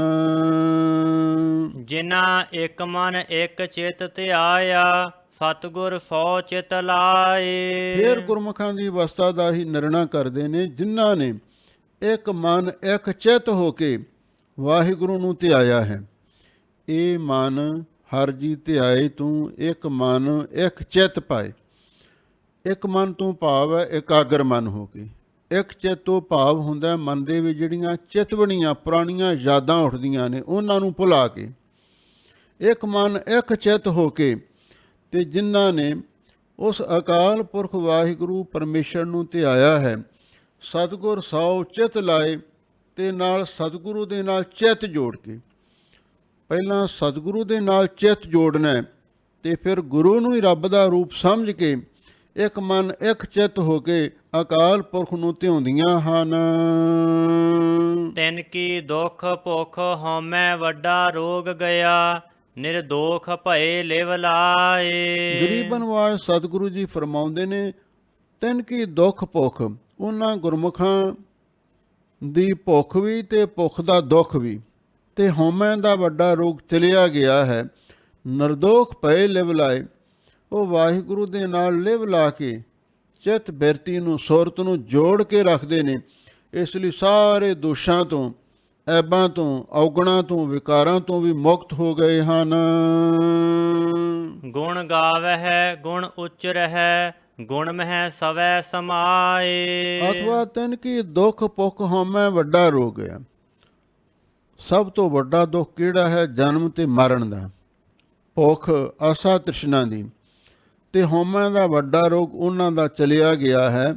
ਵੀ ਜਿਹੜੇ ਗੁਰਮੁਖ ਗੁਰਸਿੱਖ ਇੱਕ ਮਨ ਇੱਕ ਚਿੱਤ ਹੋ ਕੇ ਲਿਵ ਲਾ ਕੇ ਉਸ ਵਾਹਿਗੁਰੂ ਪਰਮੇਸ਼ਰ ਨੂੰ ਯਾਦ ਕਰਦੇ ਨੇ ਤੇ ਸਾਰੇ ਦੋਸ਼ਾਂ ਤੋਂ ਐਬਾਂ ਤੋਂ ਵੀ ਛੁੱਟ ਜਾਂਦੇ ਨੇ। ਗੁਣ ਗਾਵਤ ਗੁਣ ਉਚਰੈ, ਉਹ ਗੁਰਮੁਖ ਪਿਆਰੇ ਹਰ ਵੇਲੇ ਗੁਣਾਂ ਨੂੰ ਗਾਉਂਦੇ ਨੇ ਤੇ ਗੁਣਾਂ ਨੂੰ ਹੀ ਉਚਾਰਨ ਕਰਦੇ ਨੇ। ਗੁਣ ਮੈਂ ਸਵੈ ਸਮਾਏ, ਤੇ ਗੁਣਾਂ ਦੇ ਵਿੱਚ ਹੀ ਉਹ ਸਵੈ ਦਾ ਅਰਥ ਬਰਾਜਦੇ ਨੇ ਤੇ ਗੁਣਾਂ ਦੇ ਵਿੱਚ ਹੀ ਸਮਾਏ ਉਹ ਲੀਨ ਹੁੰਦੇ ਨੇ। ਇਹਦਾ ਮਤਲਬ ਇਹ ਹੈ ਉਹ ਗੁਰਮੁਖ ਪਿਆਰੇ ਗੁਰਬਾਣੀ ਦੁਆਰਾ ਗੁਣ ਗਾਉਂਦੇ ਨੇ, ਭਾਵ ਕੀਰਤਨ ਕਰਦੇ ਨੇ। ਗੁਣ ਉਚਰੈ ਫਿਰ ਸਿਫਤ ਸਲਾਹ ਵਾਲੀ ਬਾਣੀ ਉਚਾਰਨ ਕਰਦੇ ਨੇ। ਕੀਰਤਨ ਵੀ ਕਰਦੇ ਨੇ ਤੇ ਨਾਲ ਬਾਣੀ ਵੀ ਪੜ੍ਹਦੇ ਨੇ। ਤੇ ਗੁਣ ਮੈਂ ਸਵੈ ਸਮਾਏ, ਤੇ ਗੁਣਾਂ ਦੇ ਵਿੱਚ ਹੀ ਬਾਣੀ ਪੜ੍ਹਦਿਆਂ ਗੁਰੂ ਦੇ ਗੁਣ ਪਰਉਪਕਾਰ ਯਾਦ ਕਰਦਿਆਂ ਬਰਾਜਦੇ ਨੇ। ਤੇ ਫਿਰ ਜਦੋਂ ਸਮਾਧੀ ਵਿੱਚ ਤੁਰੀਆ ਅਵਸਥਾ ਵਿੱਚ ਲੀਨ ਹੁੰਦੇ ਨੇ, ਉਸ ਵੇਲੇ ਵੀ ਵਾਹਿਗੁਰੂ ਦੇ ਗੁਣਾਂ ਦੇ ਵਿੱਚ ਹੀ ਉਹ ਹਮੇਸ਼ਾ ਲਈ ਜੁੜੇ ਰਹਿੰਦੇ ਨੇ। ਤਿੰਨ ਅਵਸਥਾ ਨੇ, ਜਾਗਰਤ, ਸੁਪਨ, ਸੁਖੋਪਤ। ਚੌਥੀ ਹੈ ਤੁਰੀਆ ਅਵਸਥਾ। ਜਾਗਰਤ, ਸੁਪਨ, ਸੁਖੋਪਤ, ਤੁਰੀਆ ਆਤਮ ਪੂਪਤ ਕੀਜੇ ਪੁਰੀਆ। ਅਸੀਂ ਤਾਂ ਤਿੰਨ ਅਵਸਥਾ ਵਿੱਚ ਹੀ ਰਹਿੰਦੇ ਹਾਂ ਤੇ ਗੁਰਮੁਖ ਚੌਥੇ ਪਦ ਤੁਰੀਆ ਵਿੱਚ ਪਹੁੰਚ ਜਾਂਦੇ ਨੇ। ਇਸ ਲਈ ਗੁਰਮੁਖ ਜਾਗਰਤ ਅਵਸਥਾ ਦੇ ਵਿੱਚ ਜਦੋਂ ਹੁੰਦੇ ਨੇ, ਉਹ ਵਾਹਿਗੁਰੂ ਦੇ ਗੁਣ ਗਾਉਂਦੇ ਨੇ ਤੇ ਵਾਹਿਗੁਰੂ ਦੀ ਸਿਫਤ ਸਲਾਹ ਕਰਦੇ ਨੇ। ਤੇ ਜਦੋਂ ਸੁਪਨਾ ਅਵਸਥਾ ਵਿੱਚ ਵੀ ਉਹ ਵਾਹਿਗੁਰੂ ਦੇ ਗੁਣ ਗਾਉਂਦੇ ਬਰਾਜਦੇ ਨੇ। ਤੇ ਫਿਰ ਜਦੋਂ ਤੁਰੀਆ ਅਵਸਥਾ ਵਿੱਚ ਜਾਂਦੇ ਨੇ, ਉਸ ਵੇਲੇ ਵੀ ਉਹ ਗੁਰਮੁਖ ਪਿਆਰੇ ਵਾਹਿਗੁਰੂ ਦੇ ਗੁਣਾਂ ਦੇ ਵਿੱਚ ਹੀ ਜੁੜੇ ਰਹਿੰਦੇ ਹਨ। ਨਾਨਕ ਗੁਰ ਪੂਰੇ ਤੇ ਪਾਇਆ, ਸਹਿਜ ਮਿਲਿਆ ਪ੍ਰਭ ਆਏ। ਗੁਰੂ ਰਾਮਦਾਸ ਮਹਾਰਾਜ ਸੱਚੇ ਪਾਤਸ਼ਾਹ ਫਰਮਾਉਂਦੇ ਨੇ, ਨਾਨਕ ਗੁਰ ਪੂਰੇ ਤੇ ਪਾਇਆ। ਉਹਨਾਂ ਗੁਰਮੁਖਾਂ ਨੇ ਪੂਰੇ ਗੁਰੂ ਤੋਂ ਭਾਵ ਪੂਰੇ ਗੁਰੂ ਦੀ ਕਿਰਪਾ ਦੇ ਨਾਲ ਉਸ ਵਾਹਿਗੁਰੂ ਪਰਮੇਸ਼ਰ ਨੂੰ ਪ੍ਰਾਪਤ ਕਰ ਲਿਆ। ਸਹਿਜ ਮਿਲਿਆ ਪ੍ਰਭ ਆਏ, ਸੁਤੇ ਸਿੱਧੀ ਵਾਹਿਗੁਰੂ ਪਰਮੇਸ਼ਰ ਆਪ ਆ ਕੇ ਉਹਨਾਂ ਨੂੰ ਮਿਲੇ। ਇਹਦਾ ਮਤਲਬ ਇਹ ਹੈ, ਪਹਿਲਾਂ ਤਾਂ ਅਸੀਂ ਉਸ ਵਾਹਿਗੁਰੂ ਪਰਮੇਸ਼ਰ ਦੀ ਭਾਲ ਦੇ ਵਿੱਚ ਨਿਕਲਦੇ ਹਾਂ। ਜਿੰਨੇ ਵੀ ਸੰਤ ਮਹਾਤਮਾ, ਰਿਸ਼ੀ ਮੁਨੀ, ਫਕੀਰ, ਦਰਵੇਸ਼ ਉਹ ਰੱਬ ਦੀ ਤਲਾਸ਼ ਵਿੱਚ ਨਿਕਲਦੇ ਨੇ। ਪਰ ਜਦੋਂ ਮਿਲਦਾ ਤੇ ਗੁਰੂ ਦੀ ਕਿਰਪਾ ਦੇ ਨਾਲ ਮਿਲਦਾ, ਤੇ ਅਸੀਂ ਉਸ ਨੂੰ ਜਾ ਕੇ ਕਿਧਰੇ ਵੀ ਆਪ ਨਹੀਂ ਮਿਲ ਸਕਦੇ। ਜਦੋਂ ਵਾਹਿਗੁਰੂ ਮਿਲਦਾ, ਆਪ ਆ ਕੇ ਮਿਲਦਾ। ਇਹਦੇ ਵਿੱਚ ਇੱਕ ਬਹੁਤ ਡੂੰਘਾ ਸਿਧਾਂਤ ਹੈ। ਸਾਡੀ ਇੱਕ ਸਮਾਜਮ ਰਸਮ ਹੈ, ਅਸੀਂ ਸਾਡੇ ਘਰਾਂ ਦੇ ਵਿੱਚ ਬੱਚੇ ਪੈਦਾ ਹੁੰਦੇ ਨੇ, ਉਹਨਾਂ ਦੇ ਆਨੰਦ ਕਾਰਜ ਕਰਦੇ ਹਾਂ। ਜਿਹੜੀਆਂ ਬੀਬੀਆਂ ਸਾਡੇ ਘਰ ਦੇ ਵਿੱਚ ਜਨਮ ਲੈਂਦੀਆਂ ਨੇ, ਜਦੋਂ ਜਵਾਨ ਹੁੰਦੀਆਂ ਨੇ, ਫਿਰ ਉਹਨਾਂ ਦੇ ਮਾਤਾ ਪਿਤਾ ਵਰ ਦੀ ਭਾਲ ਕਰਦੇ ਨੇ। ਫਿਰ ਜਦੋਂ ਵਰ ਦੀ ਭਾਲ ਹੋ ਜਾਂਦੀ ਹੈ, ਉਸ ਬੀਬੀ ਨੂੰ ਵੀ ਦੱਸਿਆ ਜਾਂਦਾ ਵੀ ਤੇਰਾ ਹੁਣ ਰਿਸ਼ਤਾ ਹੋ ਗਿਆ, ਤੇਰੀ ਕੁੜਮਾਈ ਹੋ ਗਈ, ਤੇਰੀ ਸਗਾਈ ਹੋ ਗਈ ਹੈ। ਫਿਰ ਵਿਆਹ ਦਾ ਦਿਨ ਰੱਖ ਲਿਆ ਜਾਂਦਾ ਹੈ। ਵਿਆਹ ਤੋਂ ਪਹਿਲਾਂ ਉਸ ਬੀਬੀ ਨੂੰ ਉਸ ਪਤੀ ਦੇ ਨਾਲ ਮਿਲਣ ਦੀ ਆਗਿਆ ਨਹੀਂ ਹੈ। ਸਾਡਾ ਸਮਾਜ ਆਗਿਆ ਨਹੀਂ ਦਿੰਦਾ। ਹੁਣ ਤੇ ਰਿਵਾਜ ਬਦਲਦੇ ਜਾਂਦੇ ਨੇ। ਬੀਬੀ ਪਤੀ ਨੂੰ ਆਪਣੇ ਵਰ ਨੂੰ ਵਿਆਹ ਤੋਂ ਪਹਿਲਾਂ ਨਹੀਂ ਮਿਲ ਸਕਦੀ। ਇਹ ਸਾਡਾ ਸਮਾਜਿਕ ਅਸੂਲ ਹੈ, ਇਹਨੂੰ ਕਾਇਮ ਵੀ ਰੱਖਣਾ ਚਾਹੀਦਾ। ਮਾਤਾ ਪਿਤਾ ਜਾਣ, ਭੈਣ ਭਰਾ ਜਾਣ, ਉਹ ਮਿਲਣ, ਉਹ ਗੱਲ ਕਰਨ। ਪਰ ਕਿਸੇ ਬੀਬੀ ਨੂੰ ਆਪਣੇ ਵਰ ਨੂੰ ਪਹਿਲਾਂ ਮਿਲਣ ਦਾ ਕੋਈ ਅਧਿਕਾਰ ਨਹੀਂ ਬਣਦਾ। ਮਾਤਾ ਪਿਤਾ ਹੋਰ ਜਾ ਕੇ ਸਾਰੀ ਗੱਲਬਾਤ ਕਰਦੇ ਹਨ, ਪਰ ਜਦੋਂ ਵਿਆਹ ਦਾ ਦਿਨ ਰੱਖਿਆ ਜਾਂਦਾ ਹੈ, ਫਿਰ ਵਰ ਲਾੜਾ ਬਣ ਕੇ ਢੁਕਦਾ ਹੈ ਤੇ ਫਿਰ ਉਸ ਬੀਬੀ ਨੂੰ ਆਪਣੇ ਘਰ ਲੈ ਕੇ ਜਾਂਦਾ ਹੈ। ਇੱਕ ਸਾਡੀ ਸਮਾਜਿਕ ਮਰਜ਼ਾਦਾ ਹੈ ਵੀ ਬੀਬੀ ਵਿਆਹ ਤੋਂ ਪਹਿਲਾਂ ਆਪਣੇ ਵਰ ਨੂੰ ਨਹੀਂ ਮਿਲ ਸਕਦੀ। ਜਦੋਂ ਉਹਦਾ ਵਰ ਵਿਆਹ ਕੇ ਲੈ ਜਾਂਦਾ ਤੇ ਫਿਰ ਉਹ ਬੀਬੀ ਉਹਦੇ ਨਾਲ ਜਾਂਦੀ ਹੈ। ਬੀਬੀ ਨਹੀਂ ਜਾ ਸਕਦੀ, ਲਾੜਾ ਕੇ ਵਰ ਆ ਕੇ ਲਾੜਾ ਬਣ ਕੇ ਲੈ ਕੇ ਜਾਂਦਾ। ਇਸੇ ਤਰ੍ਹਾਂ ਗਰੀਬਨ ਵਾਜ ਸਤਿਗੁਰੂ ਜੀ ਸਾਨੂੰ ਸਮਝਾਉਂਦੇ ਨੇ ਬਈ ਕੋਈ ਰੂਹ, ਕੋਈ ਜੀਵ ਸਿੱਧਾ ਰੱਬ ਨੂੰ ਨਹੀਂ ਮਿਲ ਸਕਦਾ। ਜੇ ਮਿਲ ਸਕਦਾ ਹੈ ਤੇ ਫਿਰ ਗੁਰੂ ਬਸੀਠ ਰਾਹੀਂ ਮਿਲ ਸਕਦਾ। ਗੁਰੂ ਦਰਗਾਹੀ ਬਸੀਠ ਨੇ, ਉਹਨਾਂ ਦੀ ਕਿਰਪਾ ਨਾਲ ਅਸੀਂ ਵਾਹਿਗੁਰੂ ਨੂੰ ਮਿਲ ਸਕਦੇ ਹਾਂ। ਤੇ ਫਿਰ ਅਸੀਂ ਵੀ ਨਹੀਂ ਜਾ ਕੇ ਮਿਲ ਸਕਦੇ। ਸਾਡੇ ਲਈ ਵੀ ਇਹ ਬੰਧਨ ਹੈ, ਸਾਡੇ ਲਈ ਵੀ ਅਸੂਲ ਹੈ, ਅਸੀਂ ਉਸ ਨੂੰ ਨਹੀਂ ਜਾ ਕੇ ਮਿਲ ਸਕਦੇ। ਫਿਰ ਜਦੋਂ ਸਤਿਗੁਰੂ ਦੀ ਕਿਰਪਾ ਹੁੰਦੀ ਹੈ, ਉਹ ਵਾਹਿਗੁਰੂ ਆਪ ਆ ਕੇ ਮਿਲਦਾ ਹੈ। ਜਾ ਕੇ ਨਹੀਂ ਅਸੀਂ ਮਿਲ ਸਕਦੇ, ਉਹ ਆ ਕੇ ਮਿਲੇਗਾ। ਸਹਿਜ ਮਿਲਿਆ ਪ੍ਰਭ ਆਏ, ਇਉਂ ਸੁਤੇ ਸਿੱਧ ਫਿਰ ਉਹ ਵਾਹਿਗੁਰੂ ਪਰਮੇਸ਼ਰ ਆਪ ਆ ਕੇ ਮਿਲਦਾ ਹੈ। ਮਨਮੁਖ ਮਾਇਆ ਮੋਹ ਹੈ, ਨਾਮ ਨਾ ਲੱਗੈ ਪਿਆਰ। ਗਰੀਬਨ ਵਾਜ ਸਤਿਗੁਰੂ ਜੀ ਫਰਮਾਉਂਦੇ ਨੇ, ਮਨਮੁਖਾਂ ਦੇ ਅੰਦਰ ਮਾਇਆ ਦਾ ਮੋਹ ਪ੍ਰਬਲ ਹੁੰਦਾ, ਨਾਮ ਨਾ ਲੱਗੈ ਪਿਆਰ। ਇਸੇ ਲਈ ਨਾਮ ਦੇ ਨਾਲ ਉਹਨਾਂ ਦਾ ਪਿਆਰ ਨਹੀਂ ਲੱਗਦਾ। ਮਾਇਆ ਮਨੋਹ ਨਾ ਵਿਸਰੈ ਮੰਗੈ ਧੰਮਾ ਧੰਮ, ਸੋ ਪ੍ਰਭ ਚਿਤ ਨ ਆਵੇ ਨਾਨਕ ਨਹੀਂ ਕਰਮ। ਜੇ ਸਾਡੇ ਅੰਦਰ ਮਾਇਆ ਦਾ ਮੋਹ ਹੈ, ਫਿਰ ਨਾਮ ਦੇ ਨਾਲ ਬਾਣੀ ਨਾਲ ਪਿਆਰ ਨਹੀਂ ਲੱਗ ਸਕਦਾ। ਕੂੜ ਕਮਾਵੈ ਕੂੜ ਸੰਗਰੈ, ਕੂੜ ਕਰੈ ਆਹਾਰ। ਮਨਮੁਖ ਬੰਦਾ ਜੋ ਵੀ ਕਰਮ ਧਰਮ ਕਰਦਾ ਹੈ, ਕੂੜ ਕਮਾਵੈ ਉਹ ਦਿਖਾਵੇ ਲਈ ਕਰਦਾ ਹੈ, ਝੂਠ ਕਮਾਉਂਦਾ ਹੈ, ਤੇ ਜਿਹੜੀ ਕੋਈ ਪੂੰਜੀ ਇਕੱਤਰ ਕਰਦਾ ਹੈ, ਕੂੜ ਸੰਗ੍ਰਹਿ ਤੇ ਝੂਠ ਦੀ ਪੂੰਜੀ ਇਕੱਠੀ ਕਰਦਾ ਹੈ। ਕੂੜ ਕਰੈ ਆਹਾਰ, ਜਿਹੜਾ ਕੋਈ ਭੋਜਨ ਵੀ ਛਕਦਾ ਹੈ ਉਹ ਵੀ ਝੂਠ ਦੇ ਨਾਲ ਹੀ ਝੂਠਾ ਹੀ ਛਕਦਾ ਹੈ। ਇਹਦਾ ਮਤਲਬ ਇਹ ਹੈ, ਜਿਹੜਾ ਮਨਮੁਖ ਬੰਦਾ ਹੈ ਉਹਦੇ ਅੰਦਰ ਪਖੰਡ ਦੀ ਭਾਵਨਾ ਮੌਜੂਦ ਹੁੰਦੀ ਹੈ। ਉਹਨੂੰ ਇਹ ਨਹੀਂ ਹੁੰਦਾ ਵੀ ਮੈਂ ਰੱਬ ਨੂੰ ਖੁਸ਼ ਕਰਨਾ ਹੈ, ਮੈਂ ਸਤਿਗੁਰੂ ਨੂੰ ਪ੍ਰਸੰਨ ਕਰਨਾ, ਨਹੀਂ। ਉਹ ਲੋਕਾਂ ਨੂੰ ਖੁਸ਼ ਕਰਨ ਦੇ ਵਾਸਤੇ ਸਾਰੇ ਦਿਖਾਵੇ ਦੇ ਕੰਮ ਕਰਦਾ। ਇਸ ਲਈ ਜਿਹੜਾ ਲੋਕ ਦਿਖਾਵੇ ਲਈ ਕੰਮ ਕੀਤੇ ਜਾਂਦੇ ਨੇ ਉਹ ਸਾਰੇ ਝੂਠੇ ਹੀ ਨੇ। ਕੂੜ ਰਾਜਾ, ਕੂੜ ਪਰਜਾ, ਕੂੜ ਸਭ ਸੰਸਾਰ, ਸਾਰਾ ਸੰਸਾਰ ਹੀ ਝੂਠਾ ਹੈ। ਇਸੇ ਲਈ ਮਨਮੁਖ ਆਦਮੀ ਪਖੰਡ ਦੇ ਵਿੱਚ ਕੰਮ ਕਰਦਾ, ਉਹ ਝੂਠ ਹੀ ਕਮਾਉਂਦਾ ਹੈ, ਝੂਠ ਹੀ ਖੱਟਦਾ ਹੈ, ਤੇ ਝੂਠ ਹੀ ਜਮ੍ਹਾਂ ਕਰਦਾ ਹੈ, ਤੇ ਝੂਠ ਬੋਲ ਕੇ ਹੀ ਭੋਜਨ ਛਕਦਾ ਹੈ। ਬਿਖ ਮਾਇਆ ਧਨ ਸੰਚ ਮਰਹਿ, ਅੰਤ ਹੋਏ ਸਭ ਛਾਰ। ਮਨਮੁਖ ਬੰਦਾ, ਆ ਜਿਹੜੀ ਮਾਇਆ ਹੈ ਇਹ ਇੱਕ ਜ਼ਹਿਰ ਹੈ। ਇਸ ਮਾਇਕ ਧਨ ਨੂੰ ਸੰਗ੍ਰਹਿ ਕਰਕੇ ਮਰ ਜਾਂਦਾ ਹੈ। ਕੀ ਮਾਇਆ ਫਿਰ ਉਸ ਦੇ ਨਾਲ ਜਾਂਦੀ ਹੈ। ਅੰਤ ਹੋਏ ਸਭ ਛਾਰ, ਤੇ ਅੰਤ ਨੂੰ ਪਾਈ ਸਭ ਕੁਝ ਸੁਆਹ ਹੋ ਜਾਂਦਾ। ਸਾਰੀ ਉਮਰ ਆਦਮੀ ਮਾਇਆ ਇਕੱਠੀ ਕਰਦਾ ਕਰਦਾ ਮਰ ਜਾਂਦਾ ਹੈ, ਪਰ ਉਹ ਉਸ ਦੇ ਕੰਮ ਨਹੀਂ ਆਉਂਦੀ। ਅੰਤ ਨੂੰ ਸਭ ਕੁਝ ਸੁਆਹ ਹੋ ਜਾਂਦਾ ਹੈ, ਭਾਵ ਬੇਅਸਰ ਹੋ ਜਾਂਦਾ ਹੈ। ਕੋਈ ਸਾਡੇ ਨਾਲ ਨਹੀਂ ਨਿਭਦਾ, ਤੇ ਉਹਦੇ ਵਾਰਸ ਹੋਰ ਬਣ ਜਾਂਦੇ ਹਨ। ਕਰਮ ਧਰਮ ਸੁਚ ਸੰਜਮ ਕਰਹਿ, ਅੰਤਰ ਲੋਭ ਵਿਕਾਰ। ਮਨਮੁਖ ਆਦਮੀ ਕਰਮ ਧਰਮ, ਧਰਮ ਦੇ ਕੰਮ, ਹੋਰ ਦੁਨਿਆਵੀ ਕੰਮਕਾਰ ਵੀ ਕਰਦੇ ਨੇ। ਸੁਚ ਕਰਮ ਕਾਂਡ ਸੁਚੋਂ ਵੀ ਰੱਖਦੇ ਨੇ, ਤੇ ਸੰਜਮ ਵੀ ਕਰਦੇ ਨੇ, ਭਾਵ ਪਰਹੇਜ਼ ਵੀ ਕਰ ਲੈਂਦੇ ਨੇ। ਅੰਤਰ ਲੋਭ ਵਿਕਾਰ, ਪਰ ਉਹਨਾਂ ਦੇ ਅੰਦਰ ਲੋਭ ਰੂਪੀ ਵਿਕਾਰ ਹੁੰਦਾ, ਅਥਵਾ ਲੋਭ ਹੁੰਦਾ ਹੈ ਤੇ ਨਾਲ ਹੋਰ ਵਿਕਾਰ ਵੀ ਹੁੰਦੇ ਨੇ। ਇਸੇ ਲਈ ਉਹਦਾ ਧਰਮ ਕਰਮ ਸੁਚ ਸੰਜਮ ਧਾਰਨ ਕੀਤਾ ਹੋਇਆ ਉਹ ਕੁਝ ਵੀ ਸਵਾਰ ਨਹੀਂ ਸਕਦਾ। ਨਾਨਕ ਮਨਮੁਖ ਜੇ ਕਮਾਵੈ, ਸੋ ਥਾਏ ਨਾ ਪਵੈ, ਦਰਗਹਿ ਹੋਏ ਖੁਆਰ। ਗੁਰੂ ਰਾਮਦਾਸ ਮਹਾਰਾਜ ਸੱਚੇ ਪਾਤਸ਼ਾਹ ਫਰਮਾਉਂਦੇ ਨੇ, ਮਨਮੁਖ ਬੰਦਾ ਜੋ ਵੀ ਕੰਮ ਕਰਦਾ ਹੈ ਉਹ ਥਾਂ ਨਹੀਂ ਪੈ ਸਕਦਾ, ਪਰਮੇਸ਼ਰ ਦੀ ਦਰਗਾਹ ਵਿੱਚ ਪ੍ਰਵਾਨ ਨਹੀਂ ਹੋ ਸਕਦਾ। ਦਰਗਾਹ ਹੋਏ ਖੁਆਰ, ਇਸ ਲਈ ਉਹਨੂੰ ਪਰਮੇਸ਼ਰ ਦੀ ਦਰਗਾਹ ਦੇ ਵਿੱਚ ਖੁਆਰ ਹੋਣਾ ਪੈਂਦਾ। ਕਿਉਂ? ਉਹਦੀ ਭਾਵਨਾ ਹੀ ਹੋਰ ਹੁੰਦੀ ਹੈ। ਉਹ ਦੁਨੀਆ ਵਿੱਚ ਮਾਨ ਵਡਿਆਈ ਦੀ ਇੱਛਾ ਨੂੰ ਲੈ ਕੇ ਸਾਰੇ ਧਰਮ ਕਰਮ ਕਰਦਾ, ਤੇ ਉਹਨੂੰ ਦੁਨਿਆਵੀ ਵਡਿਆਈ ਇੱਜ਼ਤ ਧਨ ਮਾਇਆ ਮਿਲ ਜਾਂਦੀ ਹੈ। ਫਿਰ ਦਰਗਾਹ ਵਿੱਚ ਉਹਨੂੰ ਕੀ ਮਿਲਣਾ?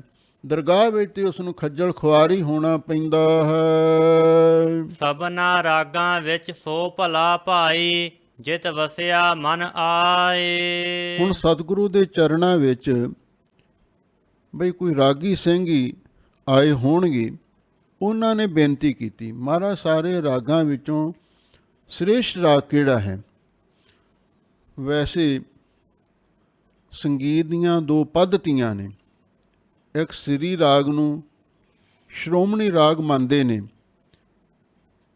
ਗੁਰੂ ਨਾਨਕ ਸਾਹਿਬ ਜੀ ਨੇ ਵੀ ਜਦੋਂ ਬਾਣੀ ਉਚਾਰਨ ਕੀਤੀ ਤੇ ਗੁਰੂ ਅਰਜਨ ਦੇਵ ਮਹਾਰਾਜ ਸੱਚੇ ਪਾਤਸ਼ਾਹ ਨੇ ਲਿਖਵਾਈ ਸ੍ਰੀ ਰਾਗ ਨੂੰ ਪਹਿਲ ਦਿੱਤੀ ਹੈ।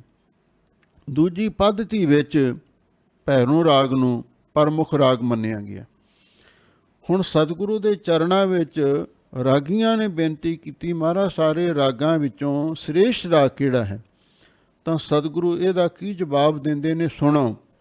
ਸਾਰਿਆਂ ਰਾਗਾਂ ਵਿੱਚ ਭਾਈ ਉਹ ਭਲਾ ਸ੍ਰੇਸ਼ਟ ਰਾਗ ਹੈ, ਹੇ ਭਾਈ ਰਾਗੀ ਸਿੰਘੋ, ਜਿਤ ਵਸਿਆ ਮਨ ਆਏ, ਵੀ ਜਿਸ ਦੁਆਰਾ ਮਨ ਦੇ ਵਿੱਚ ਆ ਕੇ ਵਾਹਿਗੁਰੂ ਵਸ ਜਾਵੇ। ਉਹ ਸਾਰੇ ਰਾਗਾਂ ਵਿੱਚੋਂ ਸ੍ਰੇਸ਼ਟ ਰਾਗ ਕਿਹਾ ਜਾ ਸਕਦਾ ਹੈ। ਜਿਸ ਰਾਗ ਰਾਹੀਂ ਉਹ ਅਕਾਲ ਪੁਰਖ ਵਾਹਿਗੁਰੂ ਮਨ ਵਿੱਚ ਆ ਕੇ ਵਸ ਜਾਂਦਾ ਹੈ। ਰਾਗ ਨਾਦ ਸਭ ਸੱਚ ਹੈ, ਕੀਮਤ ਕਹੀ ਨਾ ਜਾਏ। ਗਰੀਬ ਨਿਵਾਜ ਸਤਿਗੁਰੂ ਜੀ ਕਹਿੰਦੇ ਨੇ ਜਿਹੜੇ ਗੁਰਬਾਣੀ ਵਿੱਚ ਰਾਗ ਤੇ ਨਾਦ ਵਰਤੇ ਗਏ ਨੇ ਇਹ ਸਾਰੇ ਹੀ ਸੱਚੇ ਨੇ। ਸੱਚ ਦਾ ਅਰਥ ਸੱਚੇ ਨੇ, ਸੱਚ ਦਾ ਦੂਜਾ ਅਰਥ ਸਫਲੇ ਹਨ। ਇਹ ਰਾਗ ਨਾਦ ਸਾਰੇ ਸਫਲ ਹਨ। ਕਿਉਂ? ਗੁਰਬਾਣੀ ਕੀਰਤਨ ਦੁਆਰਾ ਸਾਨੂੰ ਵਾਹਿਗੁਰੂ ਦੀ ਪ੍ਰਾਪਤੀ ਹੁੰਦੀ ਹੈ, ਕੀਮਤ ਕਹੀ ਨਾ ਜਾਏ।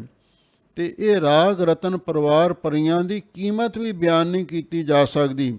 ਜਿੰਨੇ ਸਤਿਗੁਰੂ ਨੇ ਰਾਗਾਂ ਵਿੱਚ ਬਾਣੀ ਉਚਾਰਨ ਕੀਤੀ ਹੈ ਉਹ ਸਾਰੇ ਰਾਗ ਅਮੋਲਕ ਰਾਗ ਹਨ, ਅਮੋਲਕ ਰਤਨ ਹਨ। ਰਾਗੈ ਨਾਦੈ ਬਾਹਰਾ, ਇਨੀ ਹੁਕਮ ਨਾ ਬੂਝਿਆ ਜਾਏ। ਪਰ ਗਰੀਬ ਨਿਵਾਜ ਸਤਿਗੁਰੂ ਜੀ ਸਾਰੇ ਕੀਰਤਨੀਆਂ ਨੂੰ, ਸਾਰੇ ਰਾਗੀ ਸਿੰਘਾਂ ਨੂੰ ਸਮਝਾਉਂਦੇ ਨੇ, ਗੁਰਮੁਖੋ ਉਹ ਵਾਹਿਗੁਰੂ ਰਾਗ ਨਾਦ ਤੋਂ ਬਾਹਰ ਹੈ। ਉਹ ਗੀਤ ਸੰਗੀਤ ਤੋਂ ਵਾਹਿਗੁਰੂ ਪਰਮੇਸ਼ਰ ਬਾਹਰ ਹੈ। ਇਨੀ ਹੁਕਮ ਨਾ ਬੂਝਿਆ ਜਾਏ। ਜਿਹੜੇ ਰਾਗੀ ਸਿੰਘ ਕੀਰਤਨ ਕਰਦੇ ਨੇ ਉਹ ਰਾਗ ਨਾਦ ਵਿੱਚ ਹੀ ਫਸ ਜਾਂਦੇ ਨੇ, ਸ਼ਬਦ ਨਾਲ ਨਹੀਂ ਜੁੜਦੇ, ਸਿਧਾਂਤ ਨਾਲ ਨਹੀਂ ਜੁੜਦੇ। ਇਸੇ ਲਈ ਉਹਨਾਂ ਦੇ ਕੋਲੋਂ ਵਾਹਿਗੁਰੂ ਦਾ ਹੁਕਮ ਨਹੀਂ ਸਮਝਿਆ ਜਾਂਦਾ। ਉਹ ਆਪਣੇ ਰਾਗ ਨਾਦ ਦੇ ਹੰਕਾਰ ਵਿੱਚ ਹੀ ਫਸੇ ਰਹਿੰਦੇ ਨੇ। ਇਸੇ ਲਈ ਉਹਨਾਂ ਤੋਂ ਰੱਬੀ ਹੁਕਮ ਨਹੀਂ ਸਮਝਿਆ ਜਾਂਦਾ। ਦੂਸਰਾ ਕੁਛ ਅਰਥ ਇਉਂ ਵੀ ਕੀਤਾ ਹੈ, ਰਾਗੈ ਨਾਦੈ ਬਾਹਰਾ, ਇਹ ਰਾਗੀ ਸਿੰਘਾਂ ਦੇ ਅਨੁਕੂਲ ਅਰਥ ਬੈਠਦਾ ਹੈ। ਰਾਗ ਨਾਦ ਤੋਂ ਬਾਹਰਾ ਬਿਨਾ, ਇਹ ਗੁਰਬਾਣੀ ਦਾ ਜਿਹੜਾ ਸੰਗੀਤ ਹੈ ਉਹਦੀ ਗੱਲ ਹੈ। ਰਾਗੈ ਨਾਦੈ ਬਾਹਰਾ, ਜਿਹੜੀ ਸਭ ਨਾਦ ਵੇਦ ਗੁਰਬਾਣੀ ਮਨ ਰਾਤਾ ਸਾਰੰਗ ਪਾਣੀ। ਰਾਗ ਨਾਦ ਜਿਹੜੇ ਗੁਰਬਾਣੀ ਦੇ ਨੇ, ਭਾਵ ਜਿਨ੍ਹਾਂ ਰਾਗਾਂ ਵਿੱਚ ਬਾਣੀ ਉਚਾਰਨ ਕੀਤੀ ਗਈ ਹੈ, ਇਸ ਰਾਗ ਨਾਦ ਤੋਂ ਬਿਨਾ ਇਨੀ ਹੁਕਮ ਨਾ ਬੂਝਿਆ ਜਾਏ ਵੀ ਇਹਨਾਂ ਲੋਕਾਂ ਤੋਂ, ਇਹਨਾਂ ਜੀਵਾਂ ਤੋਂ ਵਾਹਿਗੁਰੂ ਦਾ ਹੁਕਮ ਨਹੀਂ ਸਮਝਿਆ ਜਾਂਦਾ।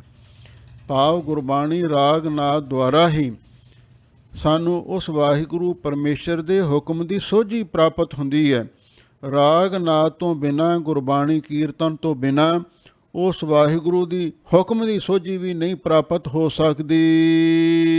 ਨਾਨਕ ਹੁਕਮੈ ਬੂਝੈ ਤਿਨਾ ਰਾਸ ਹੋਏ, ਸਤਿਗੁਰ ਤੇ ਸੋਝੀ ਪਾਏ। ਗਰੀਬ ਨਿਵਾਜ ਸਤਿਗੁਰੂ ਜੀ ਫਰਮਾਉਂਦੇ ਨੇ, ਜਿਹੜਾ ਭਾਈ ਵਾਹਿਗੁਰੂ ਦੇ ਹੁਕਮ ਨੂੰ ਬੁੱਝ ਲੈਂਦਾ ਹੈ, ਤਿੰਨਾ ਰਾਸ ਹੋਏ, ਉਹਨਾਂ ਦਾ ਰਾਗ ਨਾਦ ਗਾਵਿਆ ਸਾਰਿਆ ਸਫਲ ਹੋ ਜਾਂਦਾ ਹੈ। ਰਾਸ ਹੋ ਜਾਂਦਾ, ਭਾਵ ਸਫਲ ਹੋ ਜਾਂਦਾ ਹੈ। ਸਤਿਗੁਰ ਤੇ ਸੋਝੀ ਪਾਏ। ਪਰ ਜਿਹੜੀ ਹੁਕਮ ਦੀ ਸੋਝੀ ਹੈ ਨਾ, ਉਹ ਸਤਿਗੁਰੂ ਦੀ ਕਿਰਪਾ ਦੇ ਨਾਲ ਪ੍ਰਾਪਤ ਹੁੰਦੀ ਹੈ। ਰਾਗ ਨਾਦ ਤਾਂ ਸਾਰੇ ਹੀ ਰਾਗੀ ਸਿੰਘ ਗਾਇਨ ਕਰਦੇ ਨੇ, ਗੀਤ ਸੰਗੀਤ ਗੁਰਬਾਣੀ ਕੀਰਤਨ ਸਾਰੇ ਹੀ ਗਾਉਂਦੇ ਨੇ, ਪਰ ਇਹਨਾਂ ਰਾਗਾਂ ਨਾਦਾਂ ਤੋਂ ਵਾਹਿਗੁਰੂ ਸੁਤੰਤਰ ਹੈ। ਇਸ ਲਈ ਸਤਿਗੁਰੂ ਦੁਆਰਾ ਉਸ ਦੀ ਸੋਝੀ ਪ੍ਰਾਪਤ ਹੁੰਦੀ ਹੈ। ਅਤੇ ਜਿੰਨਾ ਚਿਰ ਤੱਕ ਅਸੀਂ ਉਸ ਦੇ ਹੁਕਮ ਨੂੰ ਨਹੀਂ ਸਮਝਦੇ ਤੇ ਉਹਨਾਂ ਚਿਰ ਇਹਨਾਂ ਰਾਗਾਂ ਨਾਦਾਂ ਦੀ ਵੀ ਸਫਲਤਾ ਨਹੀਂ ਹੋ ਸਕਦੀ। ਸਭ ਕਿਛ ਤਿਸ ਤੇ ਹੋਇਆ, ਜਿਉ ਤਿਸੈ ਦੀਰ ਜਾਏ। ਗਰੀਬ ਨਿਵਾਜ ਸਤਿਗੁਰੂ ਜੀ ਫਰਮਾਉਂਦੇ ਨੇ, ਸਭ ਕੁਝ ਉਸ ਅਕਾਲ ਪੁਰਖ ਵਾਹਿਗੁਰੂ ਪਰਮੇਸ਼ਰ ਤੋਂ ਹੀ ਪੈਦਾ ਹੋਇਆ ਹੈ। ਹੁਕਮੀ ਹੋਵਨ ਆਕਾਰ, ਹੁਕਮ ਨਾ ਕਹਿਆ ਜਾਈ, ਹੁਕਮੀ ਹੋਵਨ ਜੀ, ਹੁਕਮ ਮਿਲੈ ਵਡਿਆਈ। ਸਭ ਕੁਝ ਵਾਹਿਗੁਰੂ ਦੇ ਹੁਕਮ ਤੋਂ ਹੋਇਆ। ਜਿਉਂ ਤਿਸੈ ਦੀ ਰਜਾਏ, ਜਿਵੇਂ ਉਸ ਮਾਲਕ ਦੀ ਰਜਾ ਹੁੰਦੀ ਹੈ ਉਸੇ ਤਰ੍ਹਾਂ ਹੀ ਪਾਈ ਵਰਤਦੀ ਹੈ। ਇਸੇ ਲਈ ਜਿਹੜੇ ਗੁਰਮੁਖ ਨੇ ਉਸ ਵਾਹਿਗੁਰੂ ਦੇ ਹੁਕਮ ਨੂੰ ਸਮਝਦੇ ਨੇ, ਉਹਦੀ ਰਜ਼ਾ ਨੂੰ ਮੰਨਦੇ ਨੇ, ਅਤੇ ਫਿਰ ਉਹਨਾਂ ਦੇ ਉੱਤੇ ਵਾਹਿਗੁਰੂ ਦੀ ਕਿਰਪਾ ਹੁੰਦੀ ਹੈ। ਉਹਨਾਂ ਦੇ ਰਾਗ ਨਾਦ ਗਾਏ ਸਫਲ ਵੀ ਹੁੰਦੇ ਨੇ।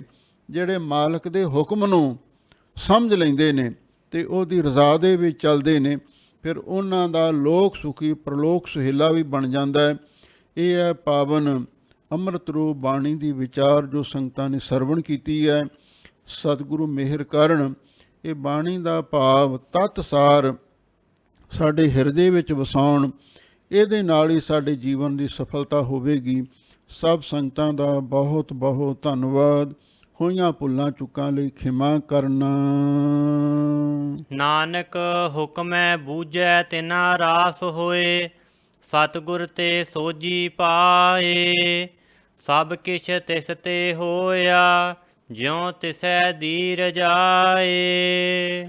ਵਾਹਿਗੁਰੂ ਜੀ ਕਾ ਖਾਲਸਾ, ਵਾਹਿਗੁਰੂ ਜੀ ਕੀ ਫਤਿਹ।